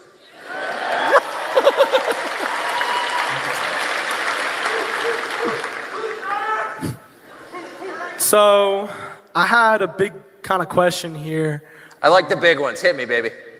So I kind of just don't see a lot of change between, the Biden administration and now the Trump one in foreign policy. We're still giving a shit ton of money to like Israel and Ukraine. Nothing is happening. The war's not stopped. He promised it'd be done in a day, and it's, I don't know, how many months? 8 months or something like that. It's a long time. Your dad was in the CIA, and I was wondering, does our government even want war to stop? Do they want conflicts to end? It seems like we have a difference of interests where we're getting told one thing and the other is happening, and I feel like there's not enough communication between different sects of government, and I really think the deep state's controlling everything, and we have no control. Well, let me start at. First of all, can we give a round of applause for that guy? Can we give a round of applause to that guy? Because he apparently knows what is going on. What is going on? Like, right? I don't think Tucker liked that too much when he said, like, your dad was in the CIA. Yeah, I don't think he liked that too much. But yeah, he called it out, right? Like the deep state. Obviously, you probably sense that I agree with a lot of that. Obviously, leave my father out of it. I'm going to have to kick your ass, which I could do, by the way, if you bring him up again, because he was a wonderful man, whatever, he did for a living. So I really do hate that. But leaving that aside, and don't test me, son. I hate to say I agree with a lot of what, I think you probably know I agree with a lot of what you've said, and it's enormously frustrating. It's shocking, actually. And I do know, I'm not shilling, I just happen to know some of the people who work in the administration who are people who agree with you strongly. I think most Trump voters agree with you. That's why they voted for Donald Trump in the first place. And, no pointless wars was not just a thing he said at one campaign stop. It was a pillar of his campaigns and of MAGA itself. I mean, what is MAGA? There's a mad scramble, particularly since Charlie's passing, to define what this is and to read some people out of the movement. You're not MAGA. Well, what is MAGA? Well, MAGA is 5 things, okay? MAGA is America first, which means Americans should put no country before America. American interests come first. That's not a crazy idea. No pointless wars, period. And by pointless, I mean wars fought on behalf of an ideology or another nation are totally unacceptable. They weaken this country. Wars fought because somebody running a country is bad. Okay, is bad. You're telling me a world leader's bad? All right. Yeah, no. It's impoverished, it's dramatically weakened this country, its social fabric, its treasury, it's killed so many Americans, and it's really weakened America's position globally. So no pointless wars. Bring back American jobs, right? Of meaningful jobs. Good luck with that one. Remember what I just told you guys about the AI, right? Good luck with that one. Amazon cutting jobs, but good luck with that one. The call centers who moved to South Asia, AI's crushing the lawyers. What do Americans do for a living? Like, think deeply about that and work to make work a reality for people. I mean, you all are, I assume, still in college. Wait till you graduate. I have a child who just graduated college. Once a week, I'm like, how many of your friends, and these are all like smart, pretty affluent, kind of connected, cute girls. How many of your friends have jobs in New York City? 4 out of 10. That's a disaster, actually. And someone needs to be thinking about that deeply, and the promise of MAGA was that somebody would. And then, of course, immigration. Like, you have to control who comes in and out of your country, or else you're not a country. And I know that it's considered highly controversial to say that the population of America is being replaced by people from other countries, but it's not controversial. It's a mathematical fact, and the numbers are taken by the US Census, and that's just true. Now, some people are for it. I'm against it. I'm from here. I'm against that. I'm against replacing the current population. And it's happening in this country. It's completely happening in Canada, New Zealand, and Australia, and the UK. It's happening to the English-speaking world. I'm not exactly sure what that is, but I'm totally opposed, and so is everyone who voted for Donald Trump. So the thing is, though, back to the deep state comment that the kid made, because see, these kids aren't stupid. What that guy is saying is that he is not seeing a difference when it comes to foreign policy from the Biden administration and now the Trump administration. That's what he said. So what he is seeing is that when it comes to these wars, when it comes to the military industrial complex, when it comes to hell, at this point, genocide, both parties support the war machine. And yes, Donald Trump made these promises, but you know, he made promises the first time he ran. Biden made promises too. I mean, it's just, that's what this kid is noticing. And I think, you know, Tucker goes into this long monologue or whatever, but he's basically saying to you, Tucker Carlson, that he does not see a difference when it comes to the foreign policy. So this is something I think that is being more exposed over time because we had that, you know, Biden didn't have a re-election. It went from Biden-Kamala administration to back to the Republican Party. It's not a conspiracy theory. It's a mathematical reality. And stop it now. And the fifth pillar of MAGA, just to be totally clear, is free speech, because it's our birthright as Americans. And so when we talk about cancel culture or the woke or against the, what does that even mean? It means people who are attempting to abridge my ability to speak freely about what I actually believe. That's what that is. It's an attack on free speech. And by the way, the second Trump gets elected, all these people show up who I've never heard of, who are MAGA people. I can't hear you. Can you scream louder? I love the solidarity fist. And they're saying Tep is Taos. I couldn't hear what she said, but this is why I'm such an unpleasant person that brings it out of me, and I'm going to really try to be a nice person to screechy. Oh, I could hear that. Anyway,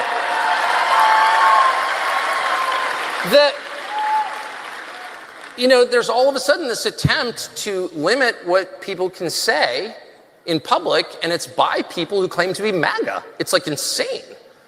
And I'm really shocked by it. So again, those are the 5 pillars of MAGA. To be clear, I didn't make them up. Donald Trump articulated them consistently for 10 years, a full decade. He's dominated American politics for 10 years on the basis of those 5 ideas.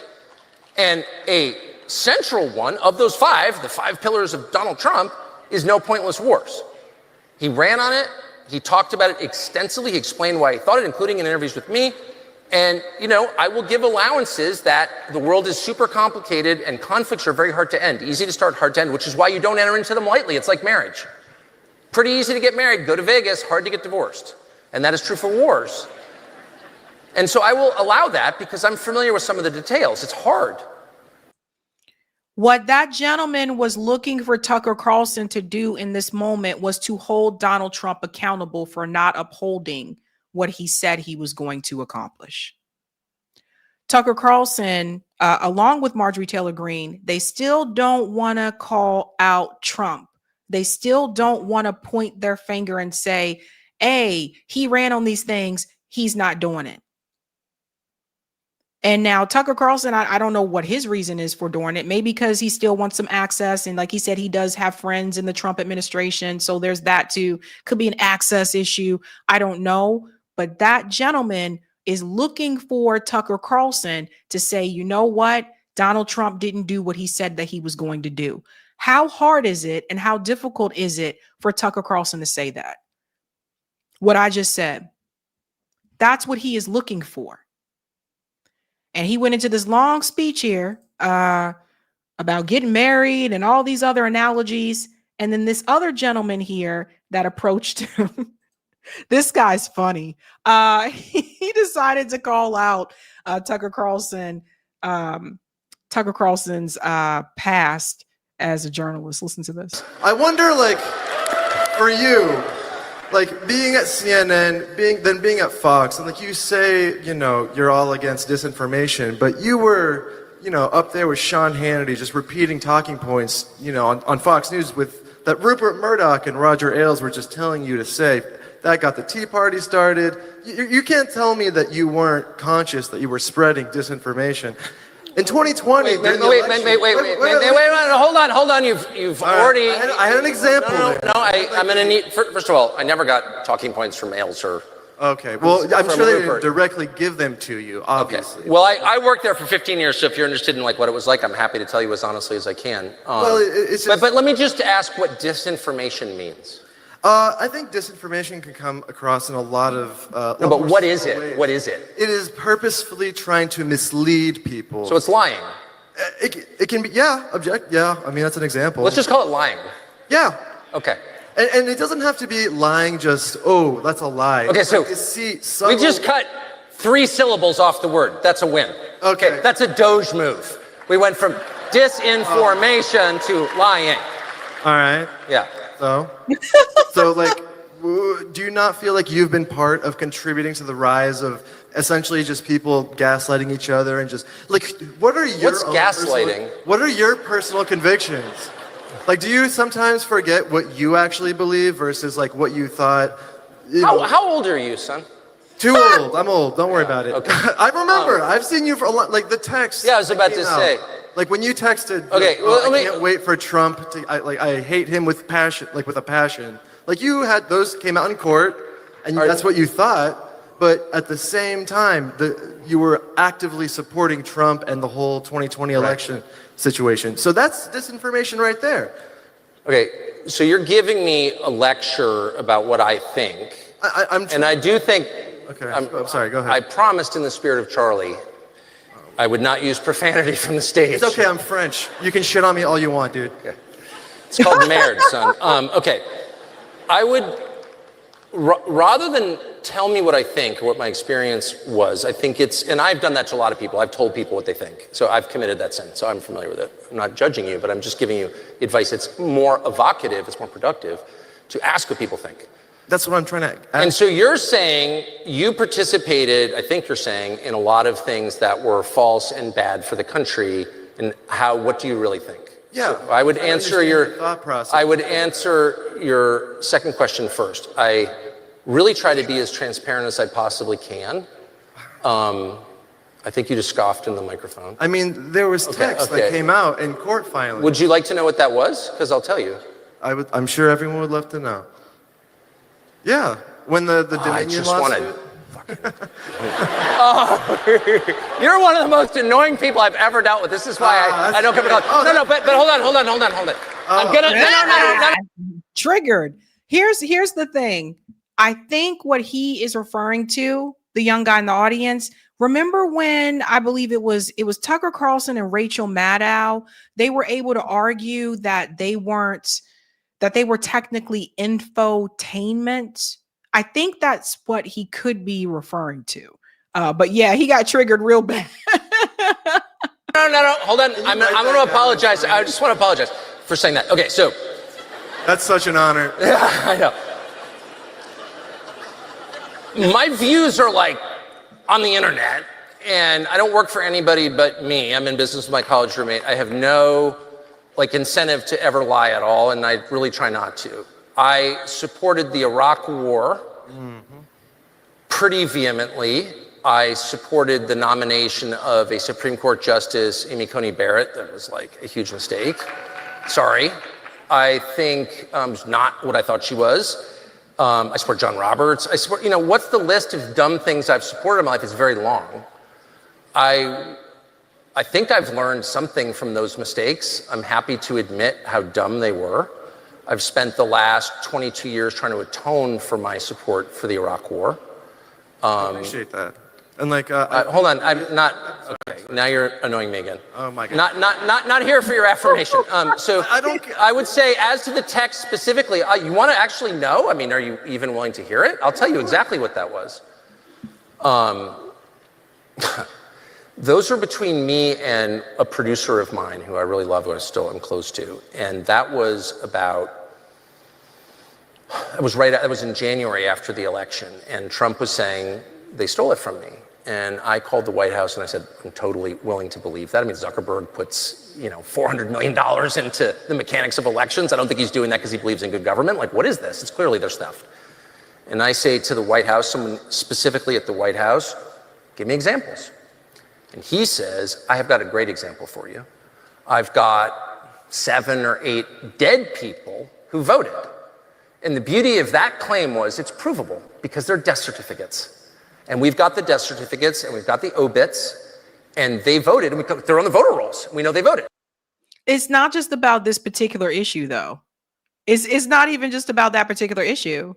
Like for years, before I even started the show, I watched people on independent media debunk Tucker Carlson and Rachel Maddow, debunk these corporate media pundits that were just telling blatant lies, and they were able to debunk them with actual data and facts and like those types of things. And so yeah, they did lie. They still lie. Like even now you watch CNN gets caught in lies so many times. Fox News gets caught in lies multiple times. Or my favorite is when they omit information from the story just so they can get like their narrative across. Like it does happen. He was a part of that. Own it and just say you were a part of that. So it's not just that particular example. Well, talk about slam dunk. I'm not repeating anything I can't prove. I don't trust any campaign, period. I never have on either side. I just don't trust campaign consultants. They're disgusting. I still think that. But this seemed like a verifiable hit. So I go out there and I say, there's a lot of talk, and you can pull up the tape. There's a lot of talk about, election theft. We're working on it. And I'm working in Fox News, so there's like a lot of, let's find out what happened. But we know that 7 or 10 dead people voted, and here are their names. Miss Wanda Johnson of Sioux City, Iowa, and, Jack Klein of Corpus Christi, Texas, and I would go through the whole name, and we'll put the obits up. Well, within like 25 minutes, a couple of the dead people call CNN to say, we're not dead. And CNN runs this whole thing exposing that I have just made this colossal error on the air. There's nothing I hate more than being wrong and humiliated like that, because I have a staff. We should get this right. And I didn't get it right because it's so easy to check whether or not someone has died that I didn't check. And I was enraged. And I was just enraged by the whole thing. And my position was, at the time, if you're going to claim it was stolen, prove it to me. I'm an adult man. Yeah. People don't need all that, but it's honestly, someone said, what was the question again?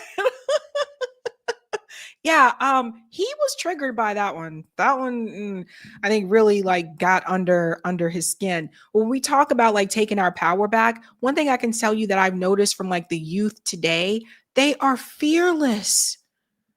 They are fearless, and yet at the same time, so afraid of their future.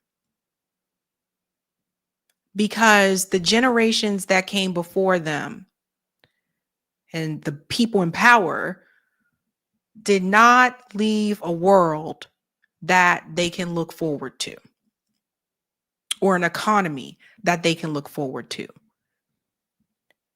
But at the same time, they're not afraid to say what they're thinking. They're not afraid to just ask these questions, to just put it all out there. They're not afraid. They're not afraid to have encampments. The same youth that we're talking about, obviously is more MAGA, but the youth all together, they are not afraid to confront what they feel is an issue. They're not afraid to do it. It was the youth who did the college encampments. That went on for quite a while. The youth who rose up in the streets for Gaza. There's still protests for Gaza. I watched these kids try to hold their spot on the college lawn while they were getting hit over the head by campus police. And also the NYPD. I watched these kids try to hold their spot. They are not afraid. I think if anything, we really have to look to the young people. We talk about also taking our power back, because they know that this may be all they have is their voice, and they're not afraid to use it. And I feel like sometimes they use it in ways that maybe my generation did not. And so they take their power back by doing that. The same generation that, can't put a down payment on a house, don't know if the field that they're majoring in college right now, if that job is even going to be available when they graduate, or it's going to be taken by AI. Living in shoebox apartments with all the roommates and all that kind of stuff. Like, these kids who just don't know, these are the same kids, we have to remember, that just a couple years ago went through a pandemic in a lot of these states that were locked down, and they didn't know what was going to happen. Kids that went from learning inside the school to having to go home and get up in the morning and attend their classes on their laptop via Zoom, when some people didn't even use Zoom before that time. These are those same kids. They are fearless, and I think they are not afraid to stand up for things. That kid was not afraid. The other kid was not afraid to say, yeah, I don't see a difference between the Biden administration and the Trump administration when it comes to foreign policy. The other kid is not afraid to stand up and say, yeah, you were telling a lot of lies when you were on Fox News. I wish, and I say this, I wish I had the courage that these kids have. I wish I had that back then. I wish I had that when I was their age. I didn't have that. So listen, let me tell you something. You cannot get anything past them. They are very resourceful. They are well researched, and they come ready.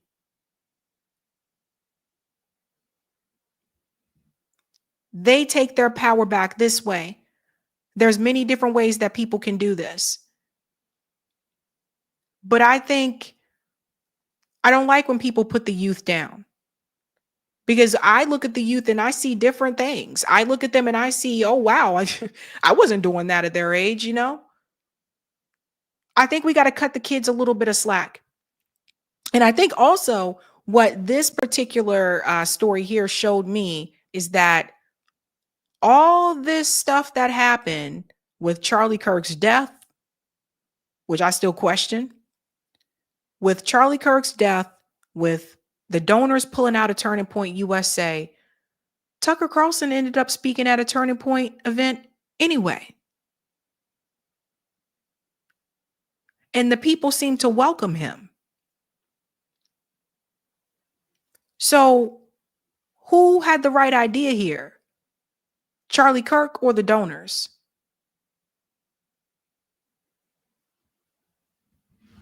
Something to think about.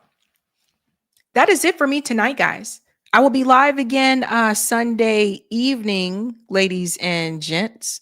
Oh, we have the poll. Can we put the poll up? And then Eric's going to come on and close out the show. All right, ladies and gentlemen, what should happen with the NYC mayor race? I noticed everybody didn't vote. 6% say Sliwa should drop out. 47% say Cuomo should drop out.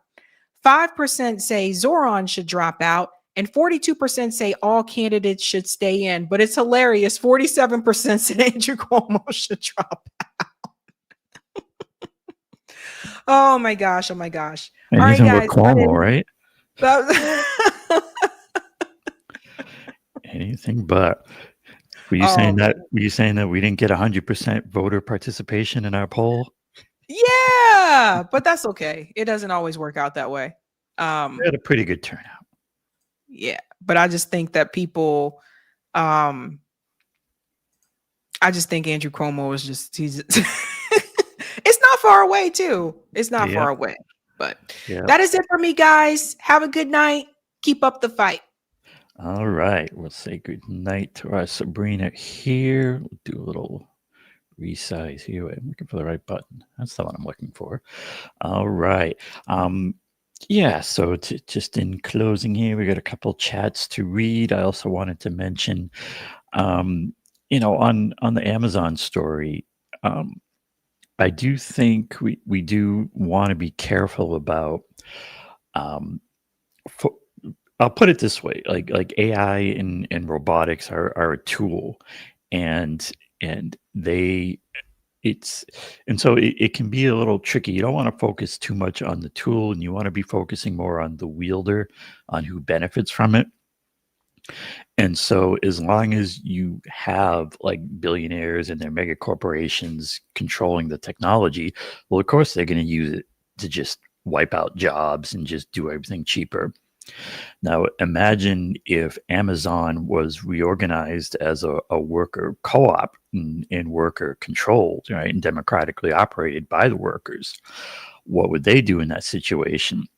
And they wouldn't just simply have it be the situation where um, the AI and the robotics just come in and just cut jobs and just cut their own jobs. What they would do is they would say, okay, the AI and the robotics can do good work. We could use them to get rid of some of the mundane jobs, but then as we're doing that, we can then come up with better jobs for the human beings and have more interesting and more fulfilling jobs. And I think in general, that's how we want to handle it when it comes to things like AI and robotics. The problem is, while we have this billionaire controlled system, all that ever happens is that it just becomes profit for them. Everything is about cut for the 99% so that the billionaires can get richer and richer. So the point I'm getting at is that this needs to be, a movement. This needs to be about who benefits, and what's needed are these kind of clear demands. And I'll bring it to 11 demands as usual, because I think that works as the core of what we're trying to get to. And if we bring up the old 11 demands website, one of the key demands is, if we go into the list, is a minimum standard of living for all. And and one of them is to have a federal jobs program, federal job guarantees. Now, if you have something like that in place, where you always have guaranteed one way or another by a federal government that actually represents the 99%, a job for someone, then you don't have you don't have the same concern. Just AI and robotics is just going to come in and take all the jobs. You have jobs one way or another for people. And then what we can work on as a society is, how do we make it so that there are good jobs for everyone, and let the robots and the AI do the mundane, crappy work? Because frankly, picking and placing stuff in an Amazon warehouse is not that great a job. It's not that people shouldn't have the jobs. It's that they should have better jobs. I guess maybe that's what we should be going for as much as anything, is getting people better jobs. And so, the way towards that type of thing is having a movement based on clear demands, and getting our stuff together behind those demands as a movement to rework our government. So our government works for the 99%, not the billionaires. And that's kind of the underlying thing I always try to bring this to. Anyways, that's my spiel on that for now. You can see more on 11demands.org. And, one other one. All right. One other one I wanted to hit, just to make, what I always want to take it to is MCDS. Right. MCDS, the money, corruption, demands, and solutions. And I think all these things should be put in that framework. So, money, it's always about, the money running everything, and corruption, right? Our government is corrupt. The billionaires use their funds to corrupt the government. You need to have that clear list of demands. And when you have those, then you get into solutions. People in the chat are asking about, what's the solution for this? Well, you need to get rid of the corruption. You need to fix the big money. So the demands come in for the solutions. So I'd say always try to frame it in terms of that MCDS. We got a little bit of super chat. We got a couple of super chats here. Let me hit those before we close it out. Thanks for the super chat, Connie, who said, my book, APAC Hijacking Black Power, Cory Booker. All right. And thanks for the super chat, Chisel Chipper 68, who says, Hoosier, a person from Indiana, like a Floridian from Florida. Yeah, I guess that's kind of what I took Hoosier to make, to be someone from Indiana who boosts the basketball, I guess. I'm sure there's some book meaning to it somewhere. And I just noticed this one from JB Fawn earlier, talking about Tucker answering questions, saying, Tucker goes around the world just across the street when it comes to explaining things. Yep. And, Tucker's sounding so confused because he's not getting to the core problem, which is the corruption, right? So when Tucker starts getting to that, let me know. Anyways, that's going to do us for tonight. I believe Sabrina is going to be recording an interview with Professor Richard Wolff, I think is on the docket. So you should be seeing that soon. And the next live show should be Sunday at 5 p.m. Eastern time. And we will see all of you then. I hope you enjoyed the old show here. And as we like to say around these parts, keep up that fight and have a good night. And we'll see you next time. Thanks all.